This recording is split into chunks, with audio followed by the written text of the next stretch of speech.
Trying to make my thumbnail smaller so I can see my screen.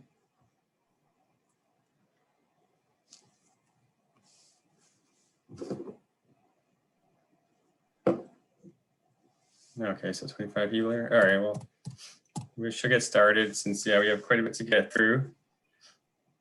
9:33.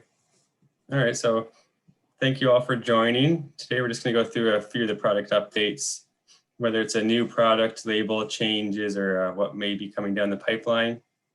So we'll see. I'll first just mention, I know since it's not in person this year, I can't hand out these spray calendars, but as you can see here, we do have PDF copies that I can send over if you want to get a hold of me. This one's, I'm sure you've all seen these before, but they're pretty handy. They have insecticides, fungicides, what category they're in to change groups to stay on top of that, and then what pest or disease that product covers. And then we do also have here the nutrition chart. So this is a normal grade program, and then we have the organic program below, which I'm sure Pat Johnson will touch on a bit later with his nutrition talk. And again, I can hand these over to you guys on PDFs if you want a copy of them emailed over to you. And as I had up before, so this will be the agenda. So there's 6 speakers. Before the break, we'll take a 5-minute break and then 6 more speakers after. If we have time in between each talk, you can have questions after that they can answer, or you can put them in the chat and we can get back to them at the end. Each speaker will be around 15 minutes, give or take. And then we'll just get started with the first is Bayer Crop Science. So just a little bit of a horticulture update for them. Just going to touch on Admire, the group 4 neonic. There were some changes based on the pollinator study, but as you'll see from the next slide, actually nothing has changed for grapes in terms of leafhopper. That's what it's typically used for, or these other products here or crops here that are listed. And now we'll get into their new product, Veilleux. They like to come out with a lot of unique names, a lot of these companies. I don't know how you want to pronounce it, Veilleux, but that's what's new from Bayer. So it's a group 28 insecticide. So there's not many in a group, even group 28s right now. So it's nice to get another one. And it goes after grape berry moth. I know it's not really an issue in your area in Prince Edward County. I know there are traps up to see each year how many catches there are. But it's just something to keep in mind if those catches do increase and you need a product for grape berry moth. So I'll just show a little video of how quickly it works. It works mainly by ingestion, where larvae lose muscle control, become immobile, and cease feeding immediately after application. So this video will show it's on hours. So you can see on this is armyworm, but it's still relatable. The leaf on the right is being chewed very quickly, where so that's untreated. The treated on the left is barely being touched. You can see after 14 hours, the leaf on the right is basically gone.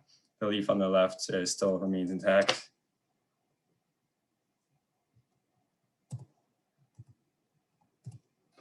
And then this is just to show the rate you would go at for grape berry moth for vine climbing crop. So grapes would be 90 mils per acre. And then the formulation, it's a flowable, medium load, efficient, reliable, all-purpose product. And the key here would be tank mixing compatibility with many products. One being Captan, which typically you can't mix with many oil products or within 14 days, where this is nice that you can put it in the same tank even or close to. And then some biological profile and key features, both contact and residual benefits, rapid feeding cessation. As we saw, it works quickly and knocks the pest down. Long-lasting activity on all stages, so eggs, larvae, and adults. And then good on beneficial pests such as parasitic wasps and beneficial mites. Just to show how systemic products work. So if you see that little circle of the point of application, that's where the product is sprayed. And then the leaf on the right in each square, you can see that it spreads out to the tips of that leaf. So even if the insect doesn't come in contact with where it was applied, the product will still work because it's spread out through that leaf. And then here's just some trials that were done on grape berry moth. You can see against a competitor product, Veilleux worked very well. as well as against the untreated. You can see that it's just below 5 active larvae per 25 bunches. And then the excellent long-lasting activity. You can see here, even after 12 days after treatment, it's basically 100% efficacy with Veilleux compared to some of the other products that are a bit lower after 12 days. Just to touch on the container size, it's available in 3-liter jug sizes, which it covers approximately 25 to 33 acres in the orchard and vineyard. And then again, as we touched on earlier with mixing, it can mix well with Cap10 and many other products. It's compatible with soft and hard water conditions, mixable with cold water, as low as 5 Celsius, and then no issues with pH in a normal range. Normal range would typically be anywhere from 5.5 to 7.5 pH. And then tank mixing, again, compatible with many commercially available products. Here's what you see on the label. So the PHI, pre-harvest interval for grapes, is 14 days. You can use up to 4 applications per season with 7 days in between. And then it's a very short re-entry interval of 12 hours. So say you sprayed it on today, you could get back in that orchard or vineyard by tomorrow. And then just a summary. It's a powerful second generation diamide, again, group 28 with minimal rates, excellent residual and performance, being systemic and moving through that leaf. Provides immediate feeding cessation on targeted pests, in your case, grape berry moth, and then it's a low risk to pollinators and other beneficial insects. So that was it from Bayer. Now I'm just going to touch on quickly Marome Bio Innovations. They have a new product called Stargus. So what is it? Stargus is a liquid fungicide used at 4 to 8 liters per hectare, depending on crop and disease you're going after. The active ingredient is a unique isolate of Bacillus nakamura strain F727. It's a broad spectrum fungicide containing peptides produced during fermentation plus SAR activity. It is organic and OMRI certified, so that's good to know. And the FRAC code is BM-02. So the key target crops, as you see here for grapes, it's black rot and downy mildew. It does say botrytis here, but they haven't gotten that on the label yet. That should be coming hopefully by the end of this season, so late 2021. And the rates for the 2 diseases on the label, so downy mildew and black rot, are anywhere from 2 to 5 liters per hectare, depending on pressure. So lower pressure, you can go lower rate. High pressure, you want to go that high 5 liters per hectare rate. And then here's just a trial they had done on botrytis. So as you see here, using just Stargus, so they did 4 applications, you'd be equivalent to some of the other products on their own, Elevate, Luna.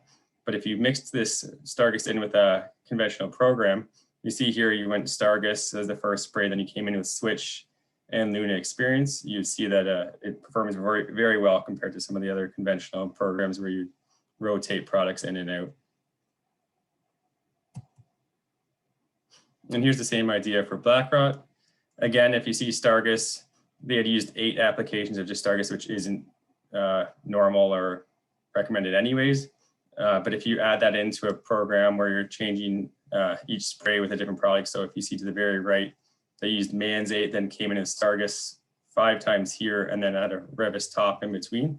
It worked very well and a very low rate of incidence and severity.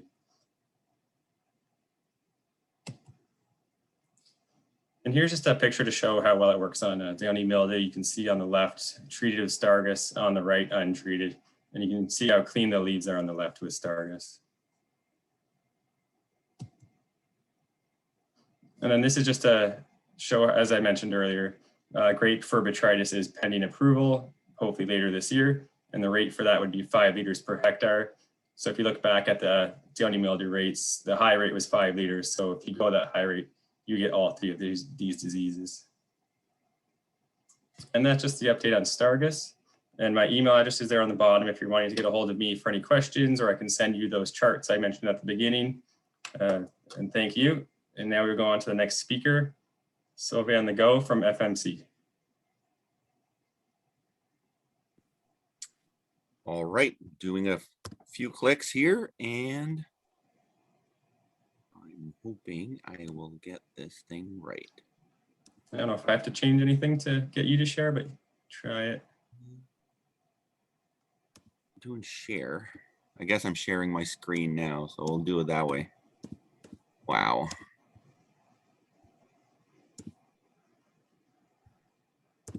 Now this should be the right slide deck on the screen. Confirmation on that?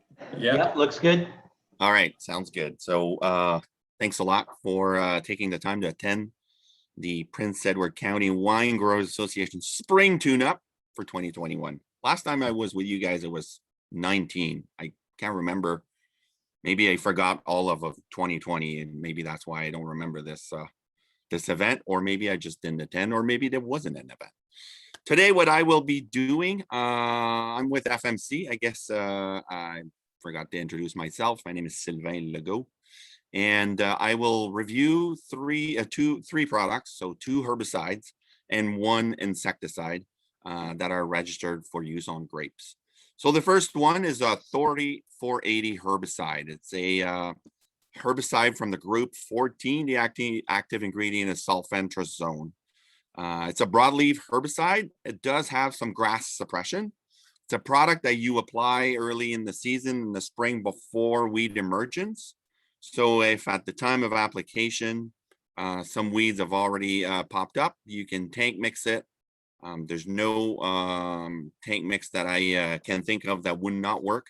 As long as the product are registered, it's very compatible for tank mixing. So you can apply a contact herbicide with Authority, clean up what's there, and Authority will do the trick on broadleaves and prevent emergence.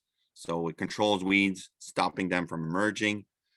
Some reach back. So if after application, like any other pre-emerge herbicide, you need a little bit of water in order to activate the product, bring it in the germination zone for weeds. If we go through a dry spell, don't get that water, weeds start popping up. Don't throw the towel just right away. And sometimes, once we get this activating rain, weeds will get control. I've seen some lamb's quarter being pulled down. They were like a couple of inches up. And once we got that rain to activate the active ingredient, it really did the trick. So keep the faith with Authority 480. It's a long residual herbicide, and it has a long history of behind it. That product has been registered for 24 years in the US. So FMC as a company has a lot of experience with it. In Canada, it's been registered for, I believe, 8 years now this year.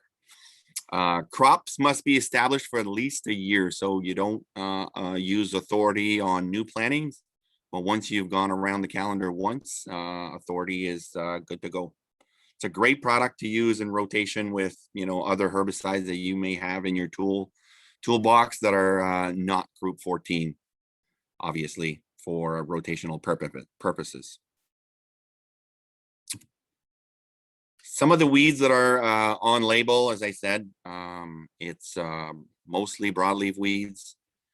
The weeds that you see there are the ones that you will find on the label, including a couple grasses. So large and smooth crabgrass are also well controlled with Authority.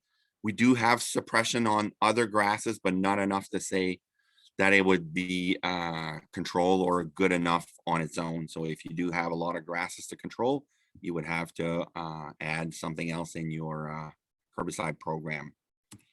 Other weeds that we've either heard of or seen efficacy on, some weeds that we see in strawberry patches as an example. So field pansy, mayweed, pineapple weed, white campion, sheep sorrel, Canada thistle. Those are all weeds that are well controlled, even though they don't show up on the label. Authority has good activity on those weeds as well.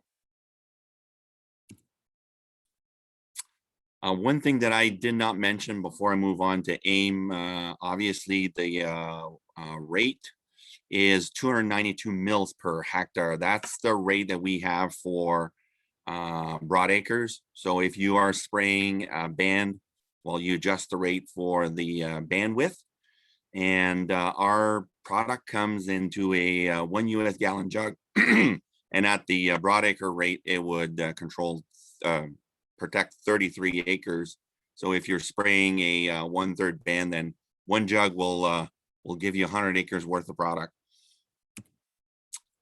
Okay, next in my lineup is AIM herbicide. So AIM is also a group 14 herbicide, although it's in the same class of chemistry as Authority, they act completely differently.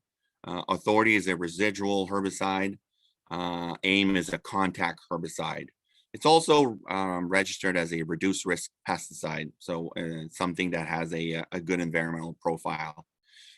It's a tank mix partner for burn down, so it's one product that you could combine with Authority in order to knock off weeds that are emerge, and Authority could do the trick on weeds that will be emerging later on.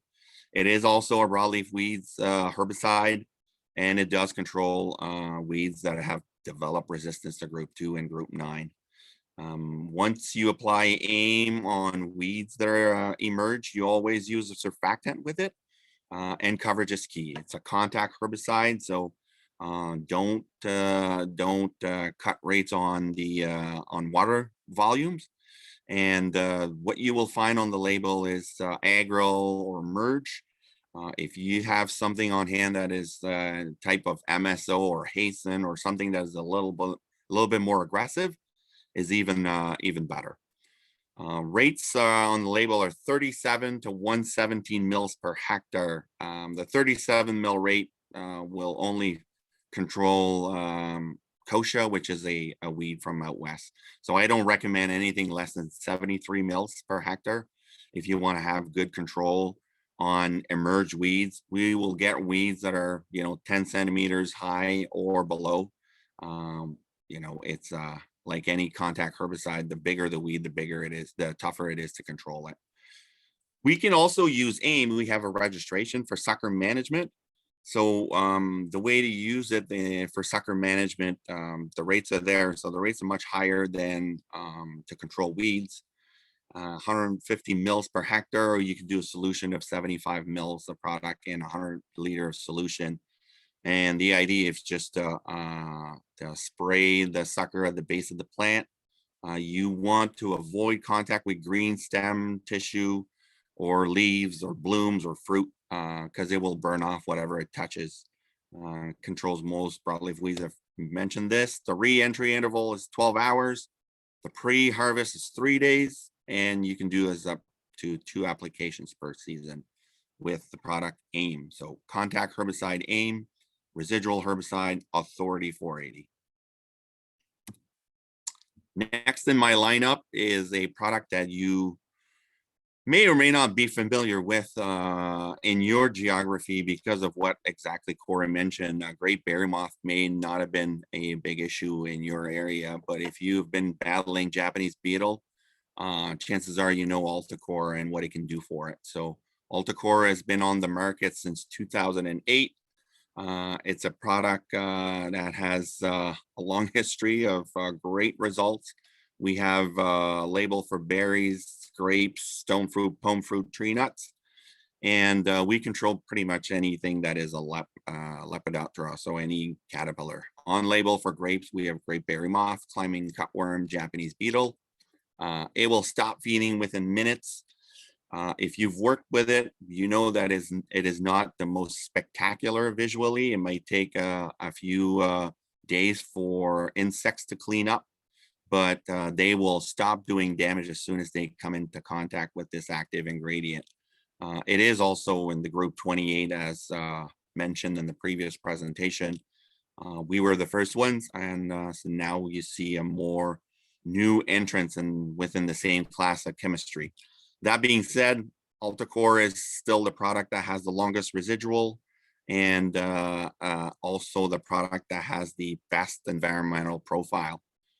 I've said this joke before in this session in previous years. The only way you can kill a bee with Altacor is to smash it with the bottle. There's a lot of info out there, public information, research done by government extension people or PMRA showing that Rynaxypyr extremely safe on bees and beneficial. The pre-harvest is 14 days. The re-entry is 12 hours. The rates that are on the label is 145 to 285 grams per hectare. That being said, I don't recommend less than 215. If you go at the 145, you're cutting too low, and your residual effect won't be up to par. So 215 to 285 is the rate that I recommend in grapes. People usually use that mid rate at 215, and you can do up to 3 applications per season. No impact on bees and beneficial, as I mentioned, and extremely compatible for tank mixes. It's a water soluble granule, and I haven't seen, since its launch, I haven't seen the product that didn't mix with Alticore, be it another fungicide, be it a crop nutrient. It's a green light with any tank mix that you can think of. So that's the update on Alticore. And on this, those are my 3 products for grape growers. If you have any questions, this is my email. My phone number is on the below, and I thank you all for attending and wish you all the best in 2021 season. Thank you. Thanks, Sylvain. So yeah, again, if anyone has any questions, they can put it in the chat or ask now if you have any questions off the top of your head right now. If not, we will move on to the next presenter. Any questions? No, you did a good job, Sylvain. We'll move on to the next. That's good. Thanks, Corey. It'll be Tom Clarke from BASF.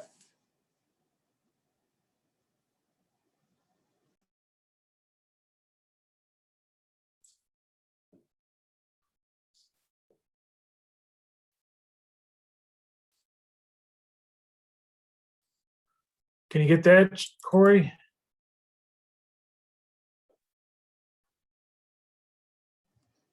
Yep, now make it full screen.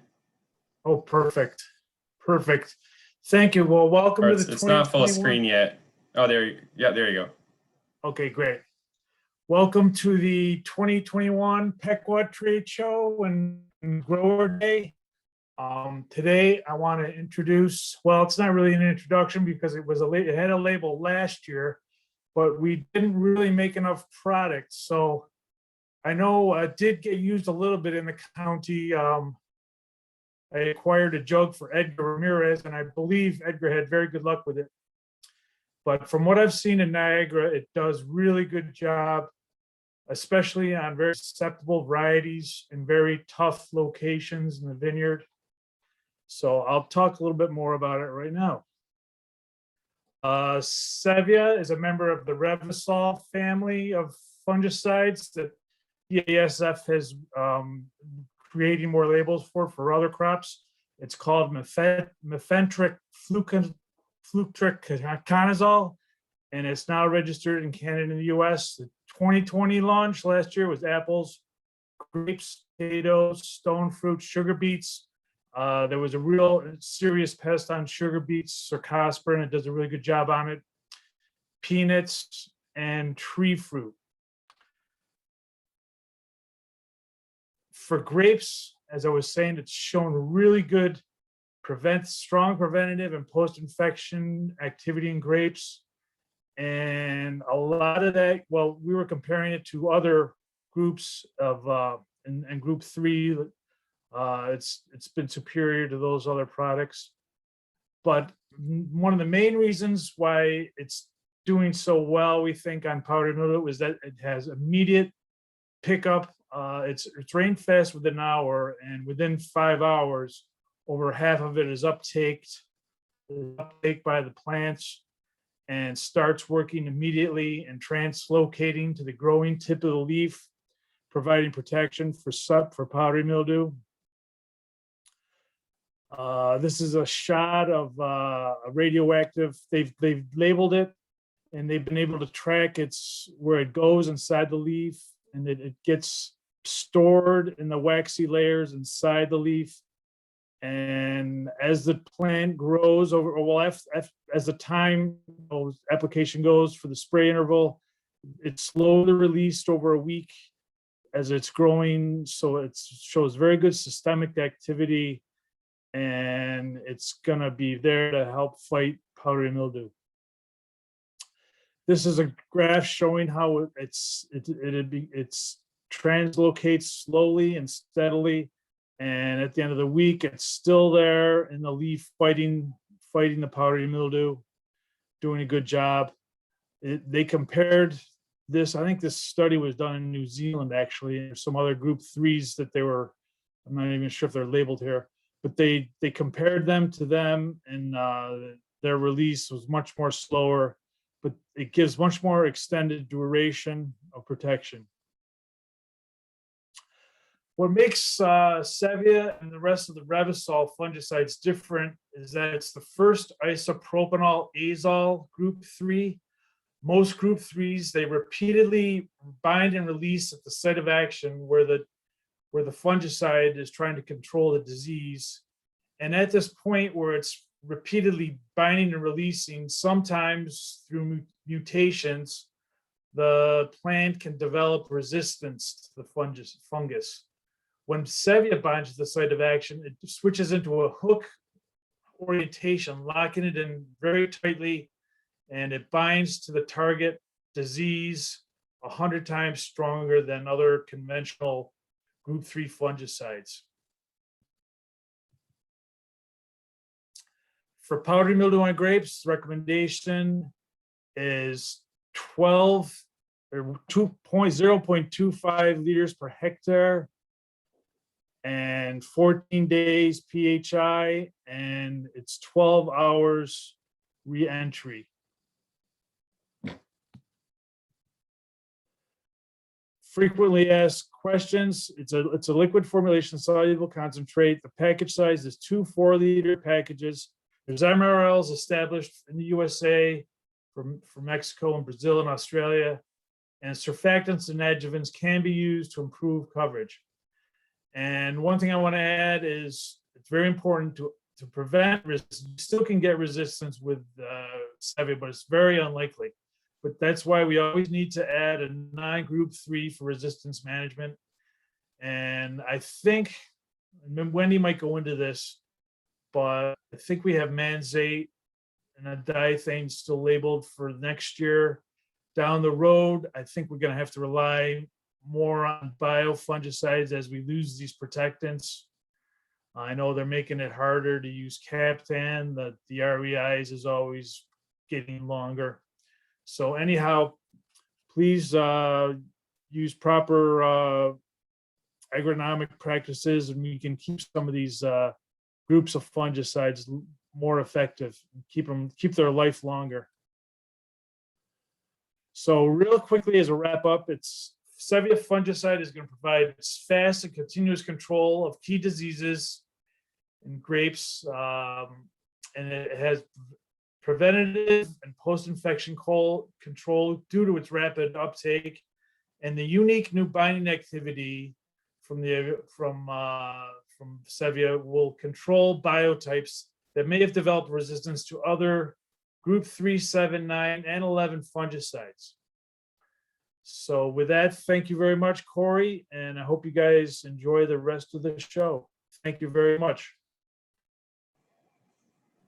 Thanks, Tom. I'll give you a few seconds if anyone has any questions. Sure.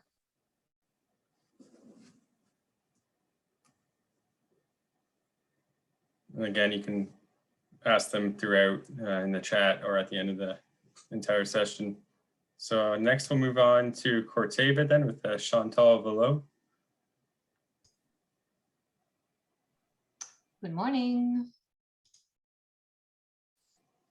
I don't know if Tom, if you have to hit stop share or whatever it would be up top. Am I? Oh, there we go. Yeah, okay. Can you see my screen? Yeah.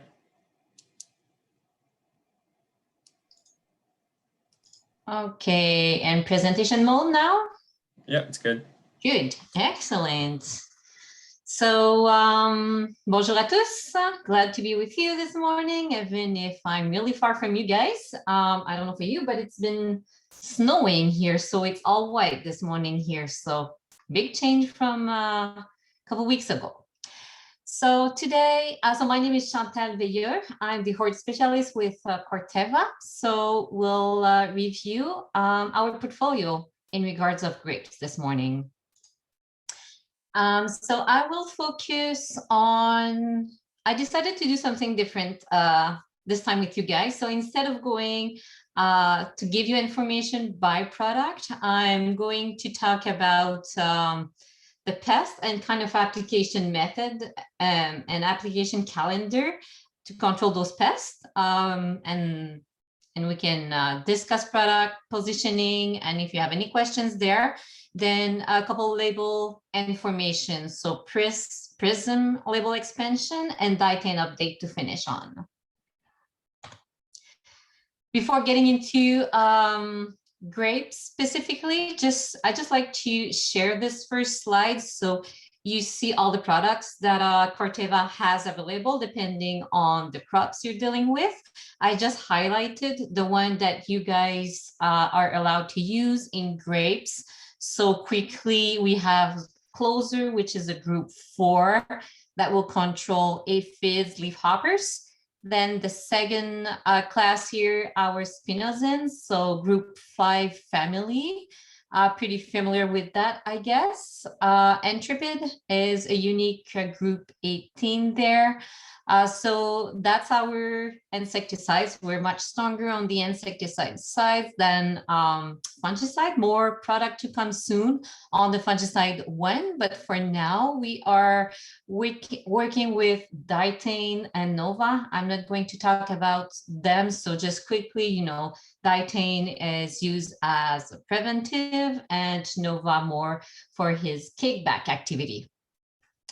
And then on the herbicide one, I'm going to touch on Prism in a couple slides.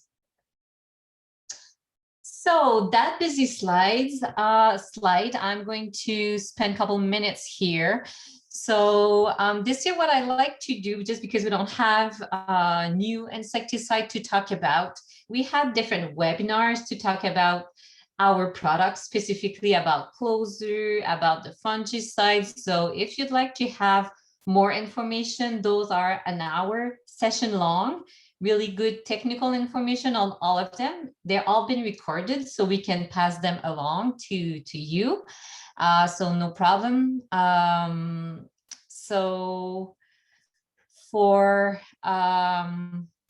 yeah, I'm losing my mind. So in all those sessions, lately, we also had one regarding residuality and good practices to apply the product and have the most efficacy out of our products.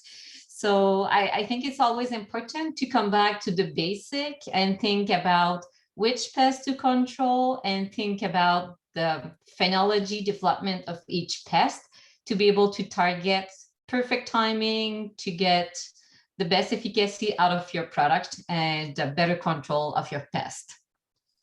So on the left side, you have the crop, the pests that you want to control. And let's say we take leafhoppers first, and then throughout the season, you have the different phenology types, so growth of pests. So ideally, when you want to control an insect, you try to control as much possible stages as possible, so you have a better control. And need to think also about flowering and preventive your beneficial insects. Make sure that you don't hurt them. So need to think about what is the stage of your crop. Just trying to put here. So if we stay with the leafhopper pest to control, with Closer, we target, if you need to, 2 different applications. So later in the season, when you have more pest presence and more stages that you want to control. So Closer is more targeted towards the end of the season. We ideally don't want to spray at flowering time to avoid any beneficial there. Then all those purple arrows are for the group 5. So either success or entrust. Entrust is the spinosad for organic production. So again, depending on the crop, on the pest, you try to hit most stages of the pest pretty hard, or not hard, but maybe more easy to find the right timing for thrips, because most of the time you have all of those stages present when you spray. Then the last arrow is the green one on Intrepid. Intrepid is a group 18. It has unique mode of action and also is an ovocidal, so you can use it quite early in the season. Actually, you will have more benefit using it earlier in the season because you don't want to wait that your pest is too big and harder to control. So you can think about early application of it. And the good thing with this one is it also has the registration when your crop is flowering, or if there's any other flowering around. So there's no worries about our bees around. So that covers pretty much insects for you guys. Last registration or update registration we had on Prism includes grapes. So Prism is an old product, well known, mostly used in potato to control weeds. So it's a group 2. It has to be used as a post-emergence. So when your weeds are out, it can be applied anytime between 5 and 28 degrees Celsius. Ideally, you want warm temperature and wet soil, so your weeds are actively growing, so easier to control.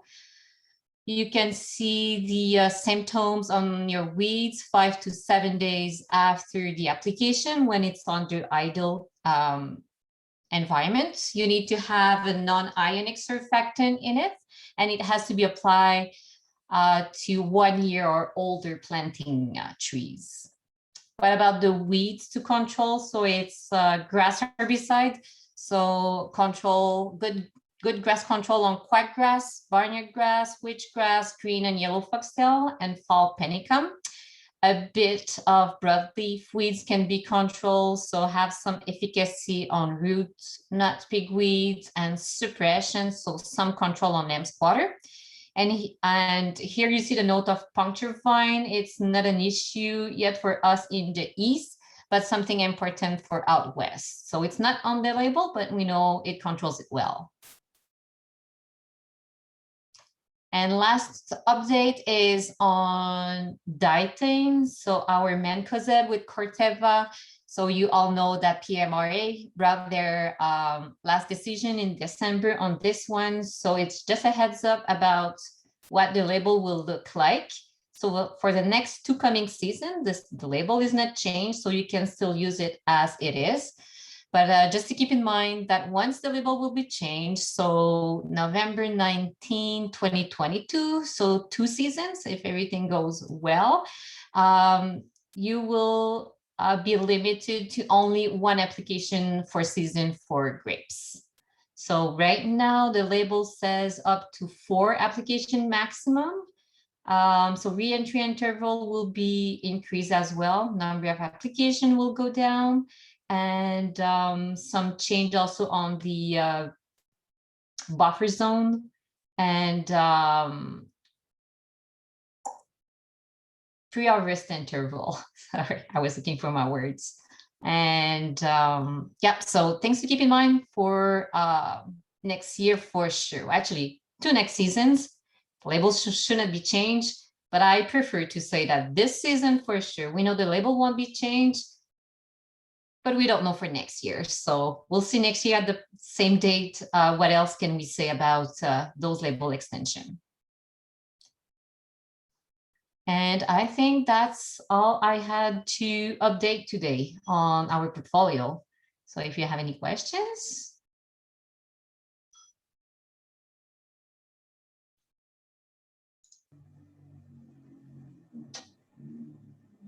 So there's a question in the chat. Is the change in risk interval due to more concentrated sprays?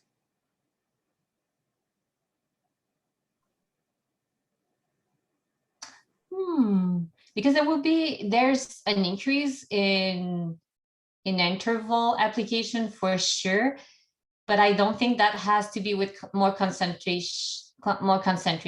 sprays, because even the application rate will be changed, so it will be lowered.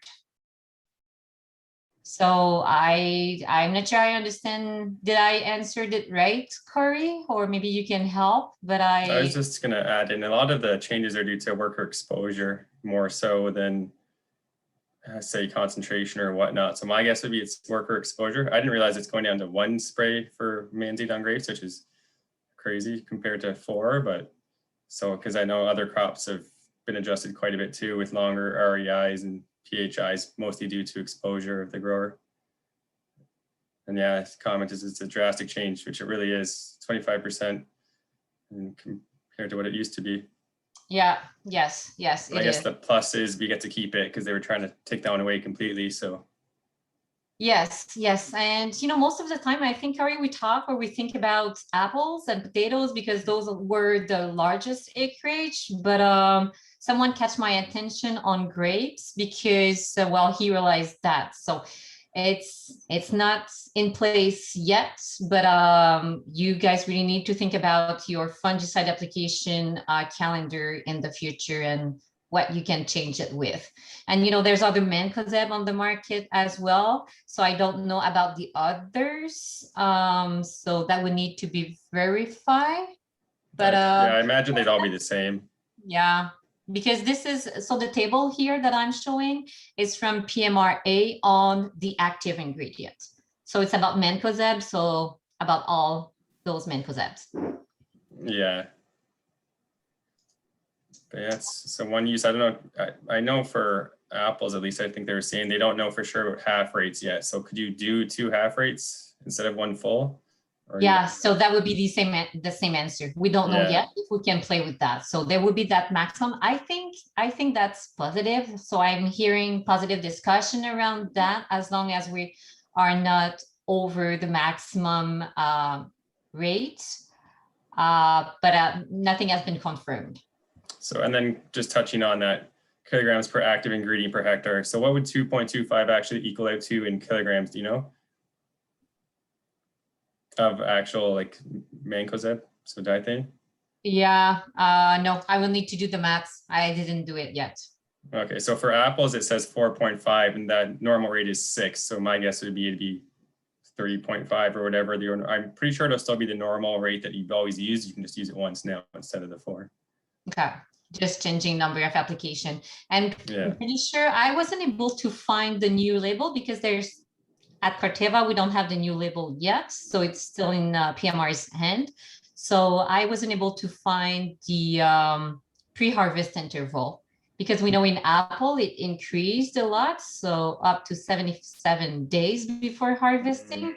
I don't know what it is for grapes yet. Yeah. So I will look. I'll find the information and send it to you, Corey. Yeah, we have 2 years to find it. So we'll get it. Yeah. All right. Thank you, Chantal. You're welcome. And we'll now move on to Claude Dubois from AEF Global.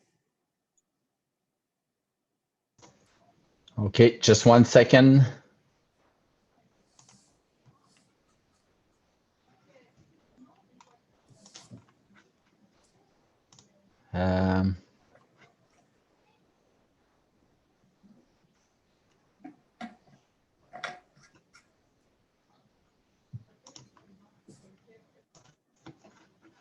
Okay, so can you see it now?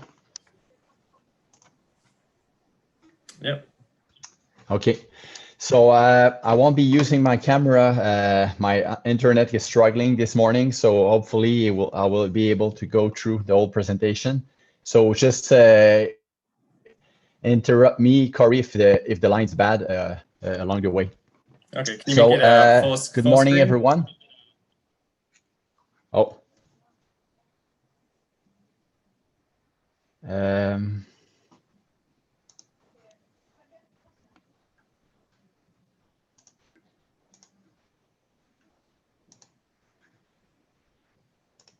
so is it full screen? No, it's showing your slides on the left. 1 second.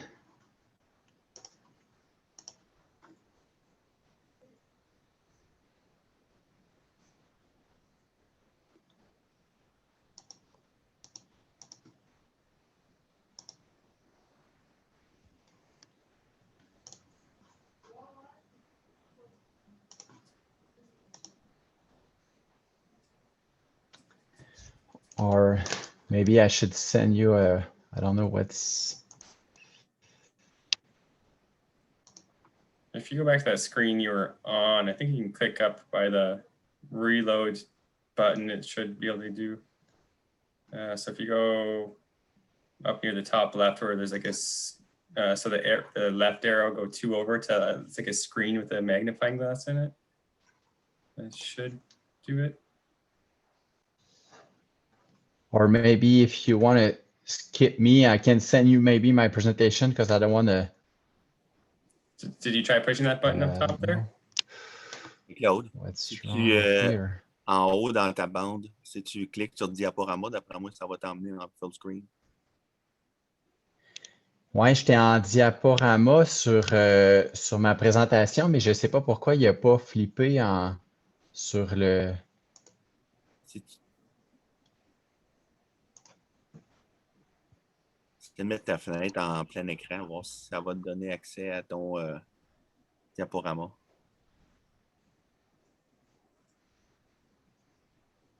Tu veux dire ma fenêtre de PowerPoint? Ouais. Ouais, je le mets en diaporama sur mon PowerPoint, mais je ne sais pas pourquoi il flippe pas en. C'est bizarre. This is the French tech session, just so you know. Yeah. I'm following along. Claude, en bas, tu as share screen, là, complètement en bas. Là. Ouais, il est en share screen. Je ne sais pas Repèse pourquoi. If you're fine, facing doing it like how it is, that you can go ahead. Like we can just see the slides on the left, but if you're fine sharing that, it doesn't matter. Yeah, I don't know why. Vous pouvez nous envoyez-nous votre présentation, puis sinon Dubois peut contrôler la présentation pour vous si vous voulez. Ça vous dérangerait ou... Non, pas de problème. Ok. Je comprends. But there's a lot of French speakers in this group. Sorry. Wow. It's an invasion. It's an invasion. Sorry, Corey. Oh, it's fine. So, Yeah, Corey. So that it's more, Entertaining. would you like to move on to the next speaker and then we Okay. can probably so that unless Okay, we'll try that. Okay. So Alicia, Sebastian would be next. We'll Is that see okay, if I Alicia? can do it. Nufarm. Okay, Yeah, see thanks. yours works. I can't do any tech support in French, so.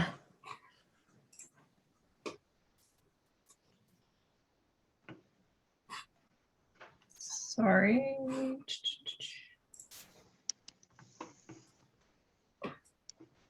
Can you guys see it in full mode? Yeah, looks great. All right. Sorry, I'm also not going to put my video on just because I don't have the best internet today either. So sometimes it lags when I do that. But as Corey said, my name is Alicia Sebastian. I am the horticulture sales specialist with Nufarm. I live in Guelph, just about an hour west of Toronto, and my territory for Nufarm is all of Canada. So today I'm going to go through a few, 2 different insecticides and 2 fungicides and 1 herbicide that Nufarm has for grape growers. The first 2 are Dipel and Zentari. These are biological insecticides, so they're both organic registered. They are registered through OMRI. But Dipel might be a product that you are you've heard of before. It's been around in the market for decades. It's used in forestry and public health as well. Actually, it just had its 50-year anniversary this past year. So it's an organic registered product, but it's also very effective and commonly used in conventional markets. Dipel and Zentari are both BT products. Zentari is a new product within the last 5 years, and it is a different strain of BT. So the Dipel is a Kurostaki and the Zentari is an Azawi strain. They both come in 24 by 500 gram cases, and then Dipel also comes in a 5 kilogram bag, which is more commonly used in orchard or in vineyards than the smaller package size, just because of the rate per acre in orchard and in grapes. It has a low or 4-hour reentry interval. It used to be there was no reentry interval or pre-harvest interval. It recently changed to 4 hours because you just need to wait for the product to dry, essentially, because you don't want it to be rubbing off if workers are going back in. And another change to Dipel from previous years is it used to have, because these products are BTs, they have a shelf life. So Dipel used to be a 24-month shelf life from manufacture date, but it was extended to a 36-month shelf life. We've known for years that it remains stable for longer than the 24 months and actually even longer than the 36, but because it is a dry formulation, the dry formulations of BTs will remain stable for longer than the liquid formulations. So the difference between the two of them, basically this is just showing the cry protein ratio of the two different products. And I have here the difference in lepids that they will cover. So they're both getting caterpillars or moths, essentially. But Zentari has a larger spectrum of insects that it has activity on.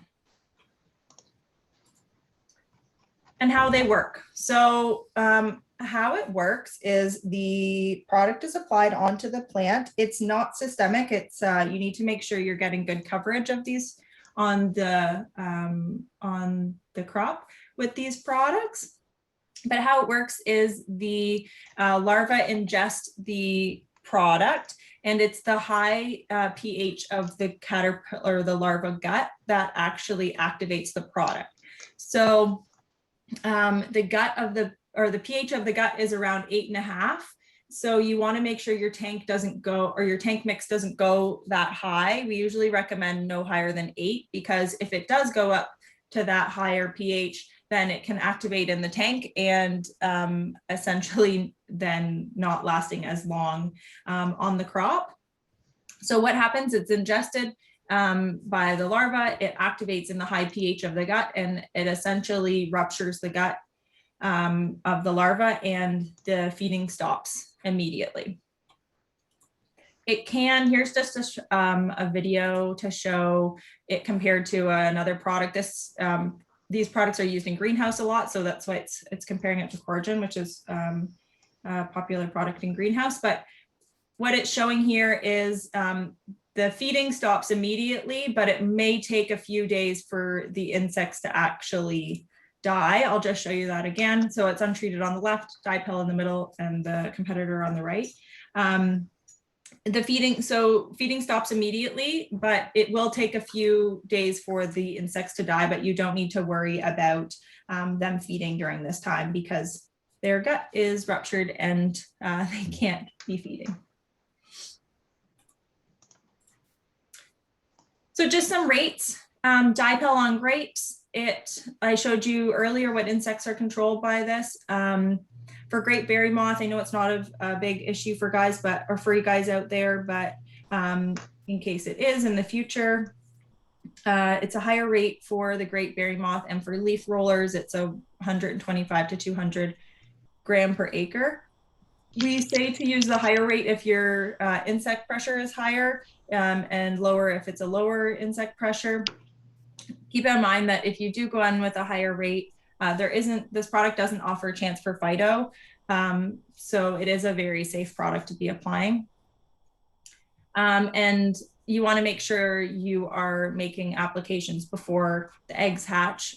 Just before they hatch is the optimal timing, because they will hatch and be hungry and start feeding on the plant. And then Zentari on grapes, it has a rate range, like I said before, depending on insect pressure, you'll want to be going in with different rates, and you want to make sure you're applying it before the larvae hatch. So the next one, I just have a few slides on the other products. So the next one is Intuity. It's a fungicide. This is a group 11 fungicide. Mandostrobin is the active ingredient. It's registered in grapes and in berries.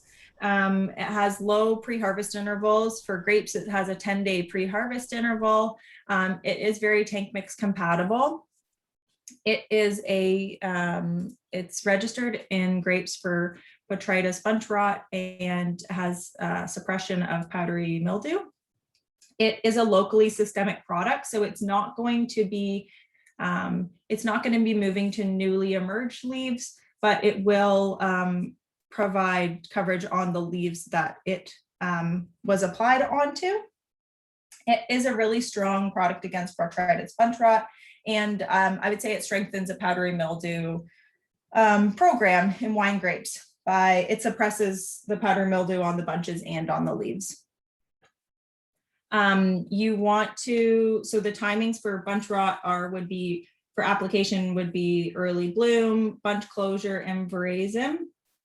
And then for powdery mildew, you want to be going in after bud break and again on 10 to 14 day intervals about. The next one I will touch on is our copper hydroxide product. This product just recently, last year was the first year it got registered into grapes. So it is a copper hydroxide. As you know, these products, it's really important to make sure you're getting good coverage. They are preventative products and they're not curative. So copper products need to be applied before disease is present. This product, Parasol, our dry formulation, is organic registered, so it has ProCert certification, and it's really commonly used in organic on organic farms in several different crops. It has a 2-day PHI and reentry interval. And like I said, you want to use it as a protective fungicide spray and a preventative. So these are the crops that are on the label that we got registered on the label for Parasol WG. I know that everyone has their opinions as to maybe it's not as effective on all the crops on the label. So my understanding is it's a really good downy mildew product to be using, but it's not necessarily the best product you want to be going in for black rot or phomopsis rot. So keep that in mind. But like I said, you want to make sure you're getting really good coverage as it is a protective spray. It's not registered for more than 8 applications a year. And since it is a protective spray and it's not systemic, it's sitting on the leaf surface or on the plant. If you get a heavy rainfall, like 2 inches, you may need to be going back in to apply again. The last one I wanted to touch on is Chateau. So this is our group 14 pre-emerge broadleaf product. It has some suppression on grasses. sorry, it's a pre-emergent product, so it needs moisture activation when you apply it. So it attaches to the soil particles. And when you get your moisture activation for this product, then essentially I like to explain it as it's creating like a saran wrap layer over the soil, and it doesn't let the weeds emerge. The weeds that you'll start to see emerging first are the ones with the larger seed size. Those are quite commonly the first ones that you'll see. It tank mixes well with burn down products, like very commonly tank mixed with glyphosate or glufosinate. It's applied in the spring and also the fall. So when it's applied in the fall, it will remain dormant over the winter, and then it will activate in the spring. So it remains dormant because the way that this product is broken down is by microbes in the soil and by disturbing the soil. So if you were going to be piling up the soil on the base of the vines, then you would not want to be applying this product in the fall because this would be disturbing it and breaking it down. But the microbes that it is broken down by are not active below like 6-7 degrees. So when you get those cold temperatures over the winter, then they remain dormant as well. And then the product will be active and activates into the spring. And what a lot of growers like for vineyards, orchards, it's used in asparagus and strawberries, several different crops this way with the fall application, is it's one less spray to go in to think about in the spring for your spraying. So here's just a photo.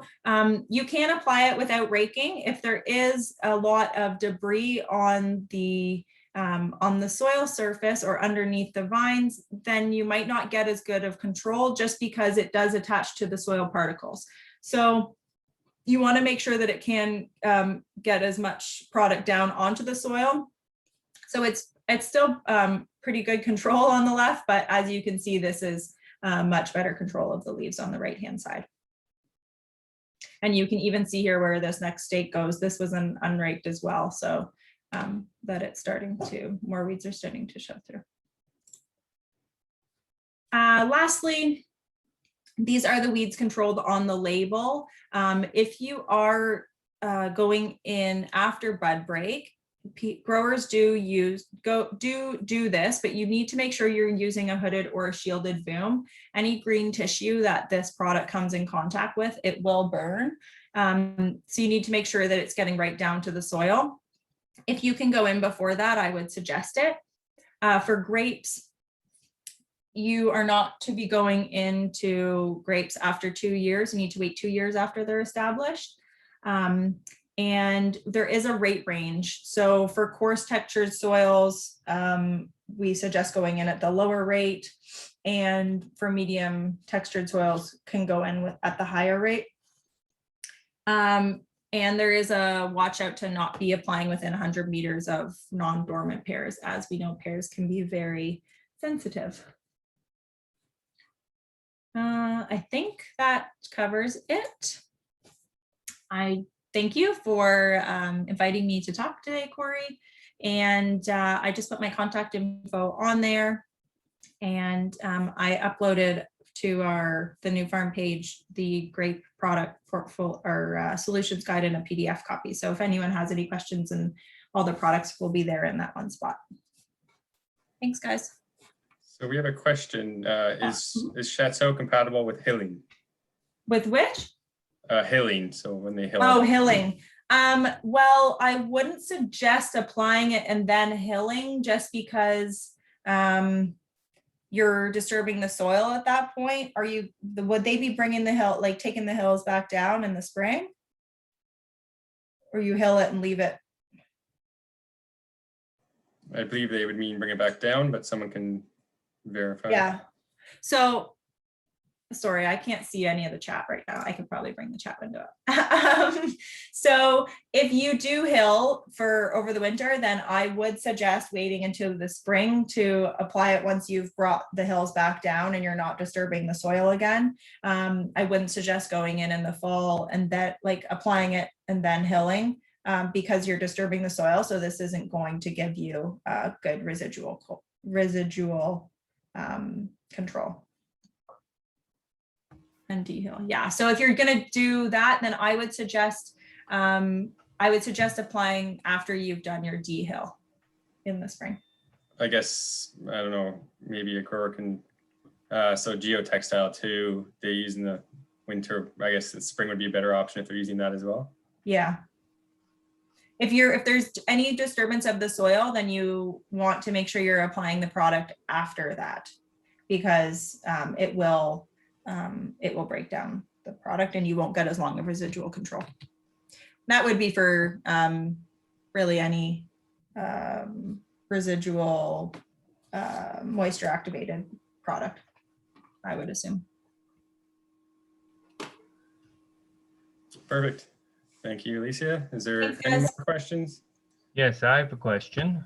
Is there any difference in efficacy between your two BT products with leaf rollers? No, they're both good. No, they both have them on the label, Pat, and sorry, I'm unmuted. Yeah, okay. They're on both labels, and I would say they're both good products. So you might choose to go in with Zentari over Dipel if you're trying to get some of the other insects on the, or leopards on the Zentari label, because it has a few more. Okay, great. Yep. Any other questions? All right, we'll move back to Claude. If he's here, Duarte has his slides now. He'll be able to change them for him. Yeah, I've got it. Duarte, you have to translate in French now too. Yeah. There we go. And let me go full screen. You got it? Can you see it? Now it looks like it's now it's not full screen. It was full screen a second ago. Oh, hold on. Is that full screen? No, when you first opened it, it was. Oh, weird. Okay, let me try that Or again. maybe it's opposite somehow. Doing that again. I think it's good now. Yeah. Yeah. Oh, mine still shows the slides on the left.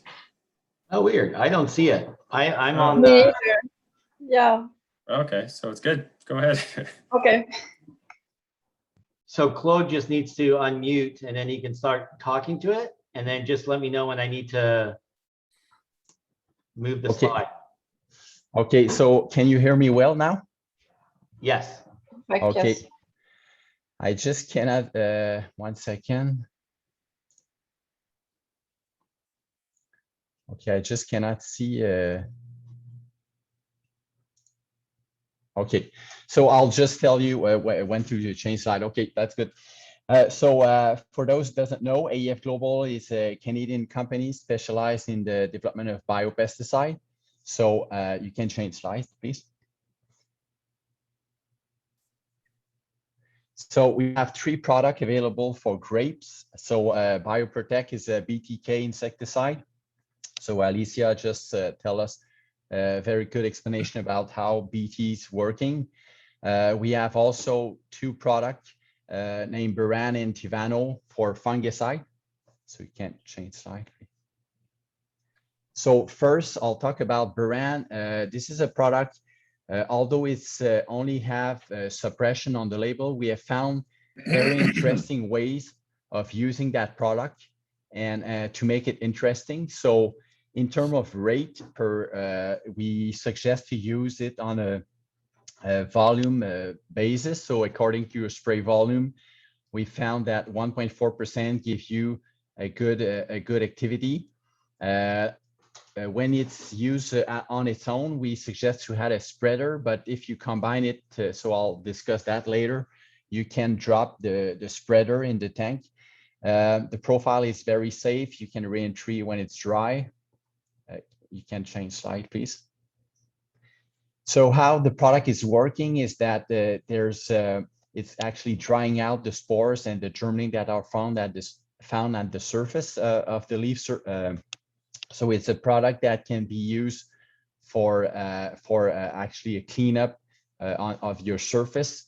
We have found that controlling the leaf powdery mildew and the botrytis later on in the season makes the product very effective. And because of the low residual of the product, it makes it very safe to combine with the other product in your in the program. So next slide, please. So you can change again. So this is one of the example of how the product can be used in a more creative way. So we have found that a very low rate of sirocco or meal stop. So we're talking about 0.5 kilogram per hectare, which is 1/10 of the actual rate. Combining that with boran gives you very good activity for botrytis. So this is not a solution that we would suggest during bloom, but it's definitely a solution that can be used during the summer, because that way you can control either, you can have a very good product for powdery, and also making sure you're keeping your berry very clean for further botrytis infection. So from any time from pea size to harvest, this could be a product that can be this could be a mixture that you can include in your program, just making sure you're keeping everything clean when you have very conducive condition that pops up during the season. You can next slide. So now I'll be talking about something that we will be investigate much further this season. So if there's any interest in growers to have a look at this more closely, we will be trying to collect as much data as we can. So we found that it was a finding that we discovered by mistake, but just by emptying out a reservoir from a trial, we found that the mixture of boran, Corteva, and PureSpray gave us some incredible curative activity on powdery mildew. And how we did discover that is that it was applied on cucurbits that were fully covered by powdery mildew. And we found that we were able actually to clean up those leaves. So you can see on the picture there that both sides of the leaf were actually covered by powdery mildew.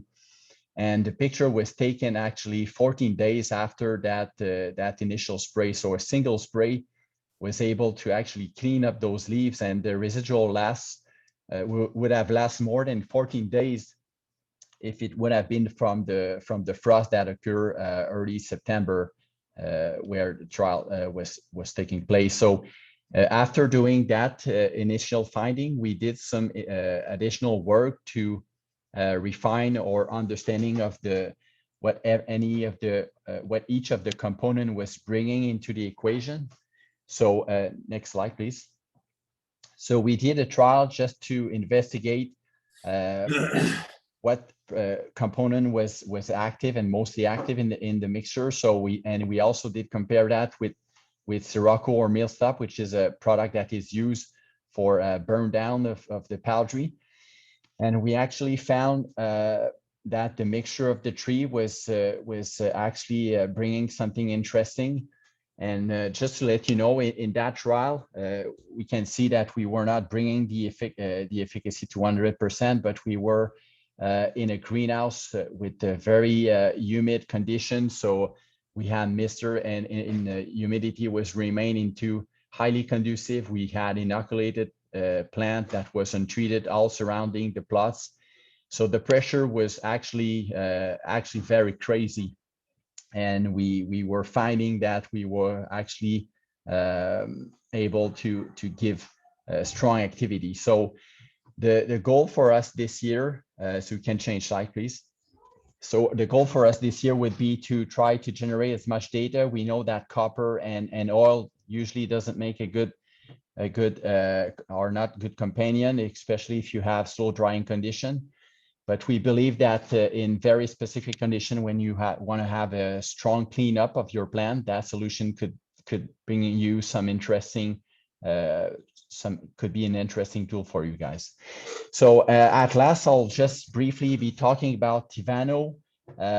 We found that this product is bringing, in addition to its fungicide activity, we have found that this product is giving you strong health benefit on the plant. And we've done over the years multiple trial, try to increase our understanding of what's happening with that product, how it's working on the plant. And we found that actually it's the carbohydrate found in the product that are able to being uptaken by the plants, and that actually restored the source and sink balance. So we found that if the product is applied on grapes that are not thin, so you can the way to use the product to get that benefit is to apply at 14 days interval. You start 30 days after cap fall, and you keep that scheduled 14 days interval from it's going to match pretty much with the very beginning of veraison, and you keep up to harvest. And we're actually seeing a pretty strong increase and consistent increase of the bricks at harvest. We're actually seeing increase ranging from 5 to 10% increase of bricks at harvest with that recipe. And we've done that on juice grape, on Pinot Noir, Concord, many variety. And we were able to consistently achieve that increase. Next slide, please. So I think this is just the next slide is just showing you. You can change again.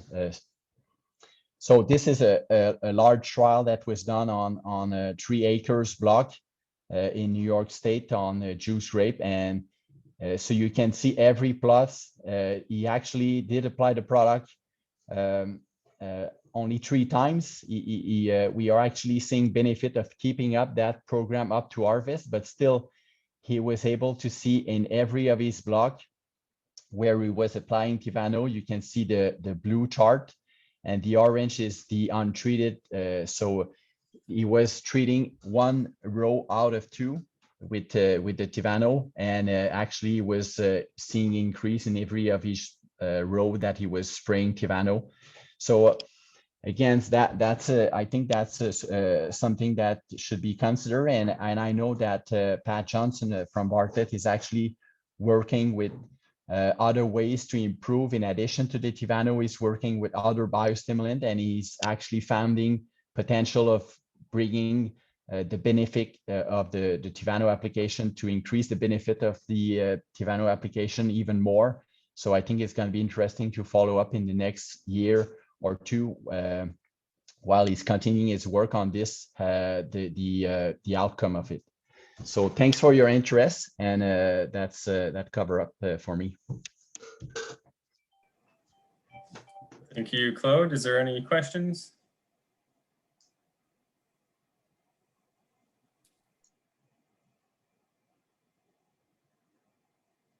Okay, so that brings us to the halfway point.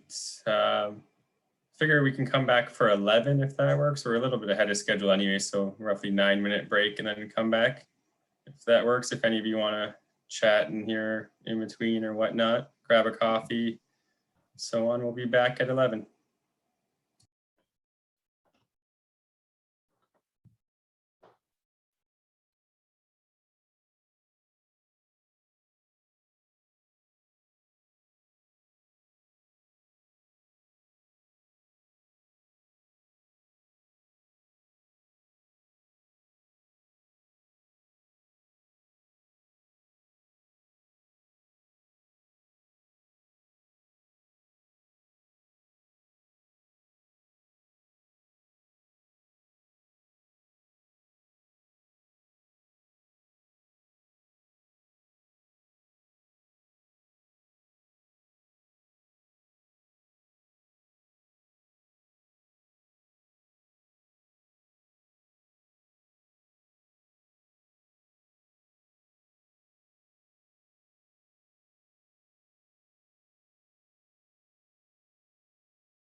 Okay, so it's almost 11.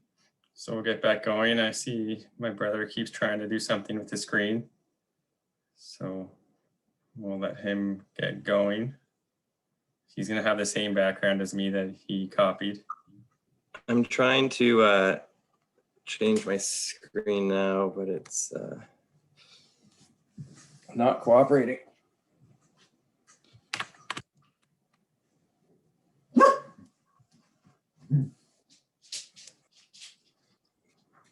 My dog agrees.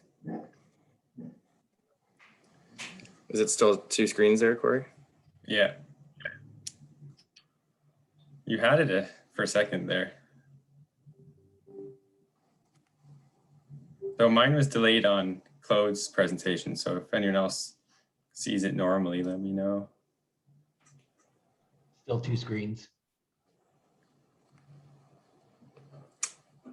You had it at one point. I don't know what you changed. Is it 1 screen now? Yeah, there you go. Now, yeah. I went over this with him yesterday and he still can't figure it out. So Because I'm switching it to a different computer. our friends like to have a chant where they say better twin when someone does something better. So I think I'm the better twin on this one. I don't think so. Clearly, you guys are not brothers at all. Yeah, it's me presenting this actually. All right, you ready to go? Yep. Okay, so we'll start back up. So this is Chris Bartlett with Provide Agro. So it'll be a machinery talk. Go ahead. Hi guys, Chris Bartlett. Yeah, so I work with Provide Agro and Beamsville, the sister company to N.M. Bartlett. And I'll just be going over some of the equipment we offer for the vineyard.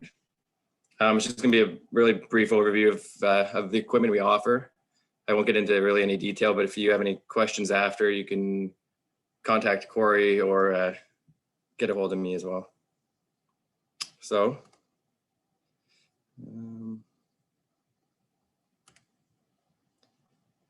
we offer Freilhaber vineyard equipment out of Germany.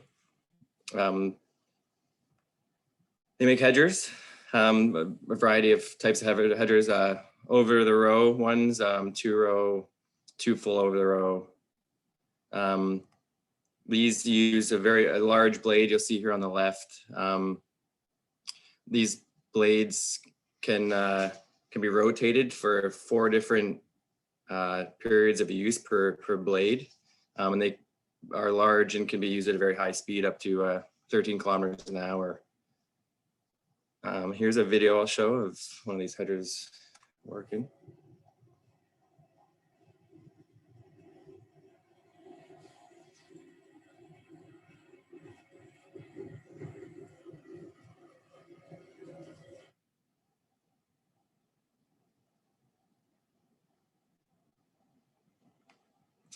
Moving on, I'll go to, they also offer a pre-pruner.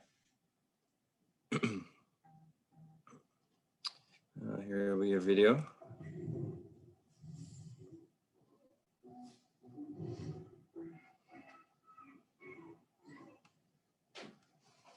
Let's shut that music off. So this model here, they're opening and closing via a button around the posts, but there is an option to get one that opens and closes via magnet. So we'll go around the steel post automatically.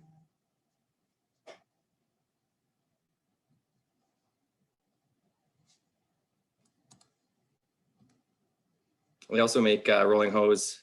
So for weed control, there's a variety of options, mid-mounted here, front-mounted, rear-mounted. So these will take the dirt from beside the vine row and throw it up over, controlling weeds. Here's a video. They can also be used in tandem with this finger weeder.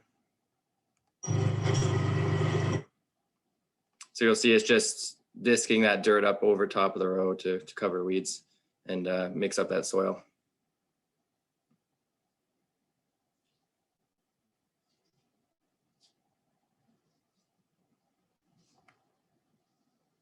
They do leaf removers as well. So it's a fan on one side and the other side is rolling fingers that pluck the leaves out.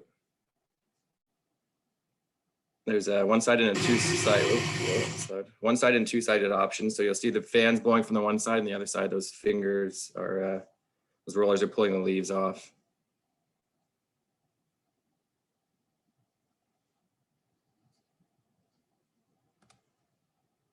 And a few other things they offer. They offer cultivators, spreaders, and also post drivers and augers.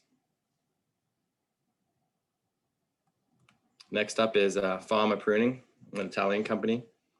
They make 3 different products that are good for vineyard use. The first being the vine shoot or sucker remover. So there's one-sided and two-sided for these as well. Oh, whoops, so need to go back one here.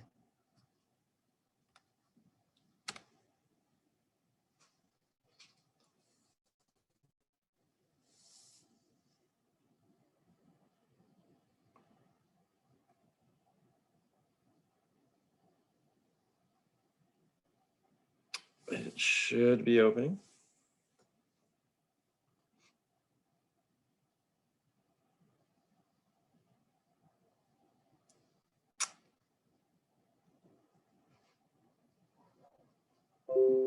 I will try that again.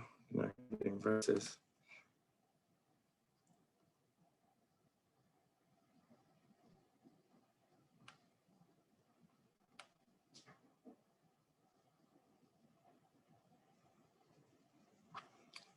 Well, you may not see it. That is a sucker remover. So these rubber fingers will rotate and knock the suckers off the vine. They also have an eco trimmer, so another mechanical weed removal system. So it's kind of like a weed whacker style string that goes along the ground and takes those weeds off. I will play this video.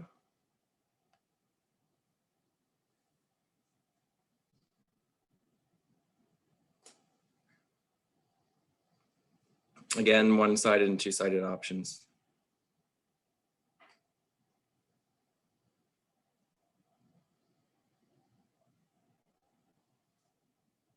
So you'll see we're getting good mechanical weeding devices. Okay. They also have a brush sweeper. If I can, I'll try this video. Whoops.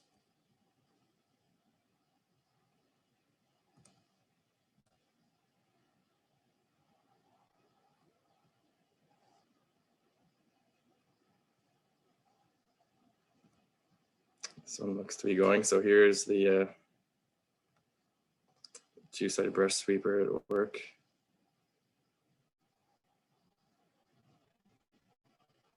Just moving all that cut brush into the center of the row for flail chopping.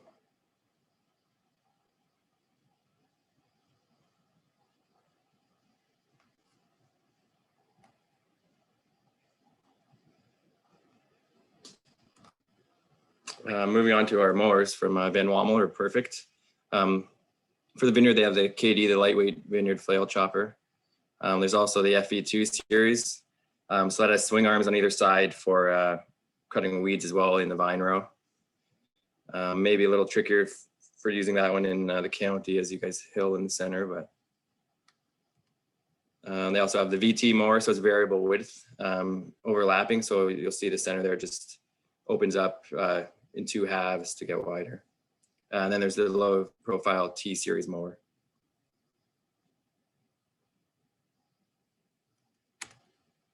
Moving on, so frost protection. We sell Sure Farms frost protection. It's a cold air drain, so it would be used best on hillsides or in valleys. And it takes that cold air that pools and sends it up into the inversion layer, kind of what you see on the picture on the right. Taking that cold flowing air and sending it upward to the inversion layer and allowing warm air to move in. That's operated via engine or tractor's PTO. And that's really it for our vineyard lineup.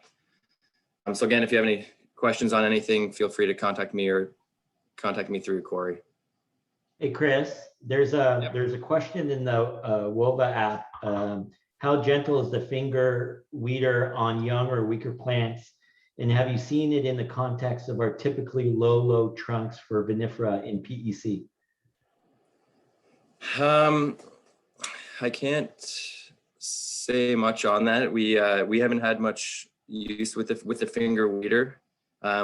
We've been using just the rolling hoe, just the discs.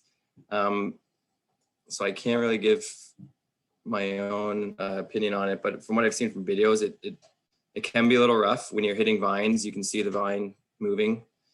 So for younger stuff, I would definitely be cautious there, because it's not hydraulic driven or anything. It's just driven via your movement. So there's no saying exactly where those fingers are going to be hitting.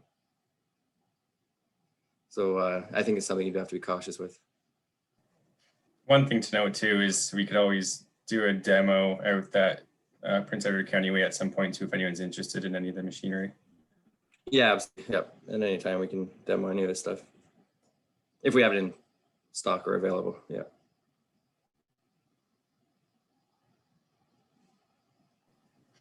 Any other questions, comments? Yeah, just rough pricing on that air drain or cold air drain. So right now, I think so. A 1550 that covers 6 to 9 acres. These sell for 19,500, but we're offering 15% off right now. So I think that brings it to about 16,000. That would be tractor driven to the tractor's PTO. And again, that covers 6 to 9 acres is roughly what that would cover. Thanks. For the cold air, we typically do a site analysis first, just because we don't want to sell you something that may not work for your location. So we would do a topographic analysis and see where the air is pooling and where it would flow to, and see what would work best for you. And there's also the different size models. Yeah, and we are we would rent them out as well, if there's kind of a trial period you like to do.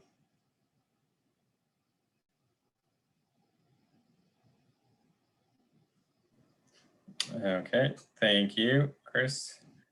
And we'll Thank now move along.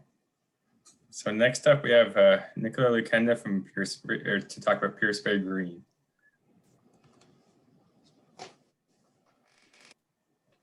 All right. Hey, guys.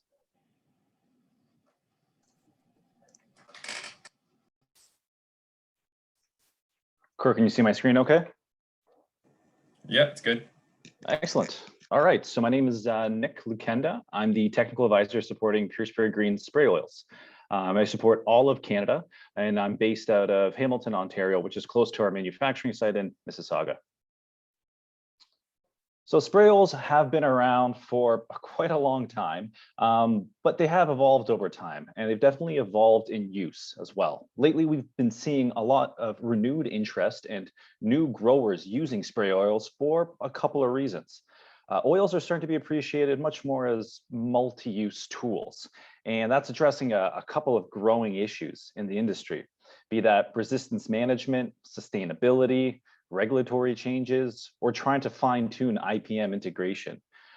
Using oils in the right way, and a lot of the research that we've been developing has been trying to address these issues. We're losing a lot of products. A lot of products are getting new restrictions. The regulatory changes have happened, and they will continue to happen. So how do we use more benign tools in more sustainable ways? So spray oils have been around for a while, but that's not to say that they haven't changed. The oils that we use today are totally different from the earliest oils. Now, as soon as oils were discovered, growers really quickly realized that if you were to take an oil and apply it to a pest, you're going to kill it. The caveat being you're probably going to burn your crop too at that time. Now, what we learned over time is that you could fine tune that oil. We can refine it to remove a lot of those impurities, which are dangerous to the crops. And we could also refine the oil to be a specific grade of oil where we're going to have the most amount of efficacy with the least amount of risk. So that leads us to today's oils, where we actually custom manufacture specific grades of oil for specific applications, including crops. Now, oils as a whole are quite simple, but there's some beauty to their simplicity. If you're to take apart the formulation, you really only have two components to any spray oil. You have your mineral oil and your emulsifier, which allows the oil mixed with water and to be applied to your crops. Now, it is important though that because you only have two of these ingredients, that they're perfectly balanced with each other and you choose the best possible form of each component. So starting off with the mineral oil, I talked about how important it is to have a good clean oil. Well, our refinery in Mississauga produces ultra refined white oils. These are some of the purest oils available in the world, and they don't have any impurities in them, which allows them to be used in very specific customer sensitive applications like consumer products as well. They don't have any impurities virtually in them. So Intelligro is a subsidiary of Petro-Canada. The product, we do have our facility in Mississauga, Ontario, and this is where we produce the material. Now, unlike some other products or spray oils available in the market, we own the refinery or the production plant, and we own the entire process. So from actually producing the mineral oil to blending with the emulsifier, packaging it, and ultimately giving you the support that you need, we own that entire process.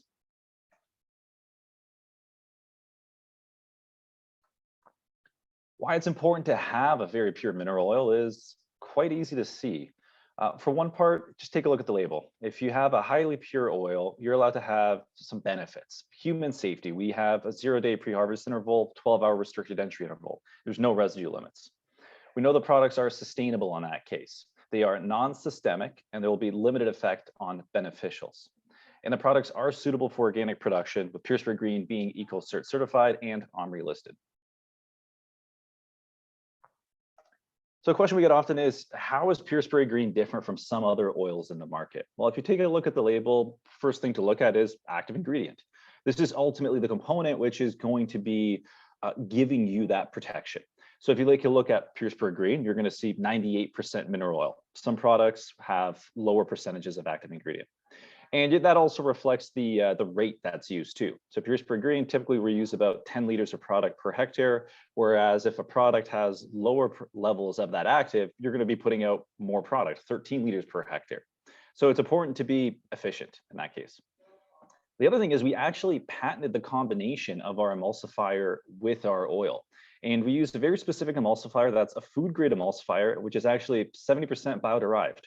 Our goal is to provide a sustainable product to growers, and part of that is also using sustainable ingredients, and that's why we were very careful with our emulsifier choice. The other balancing act with that emulsifier is that we want to create what we call a quick break emulsion.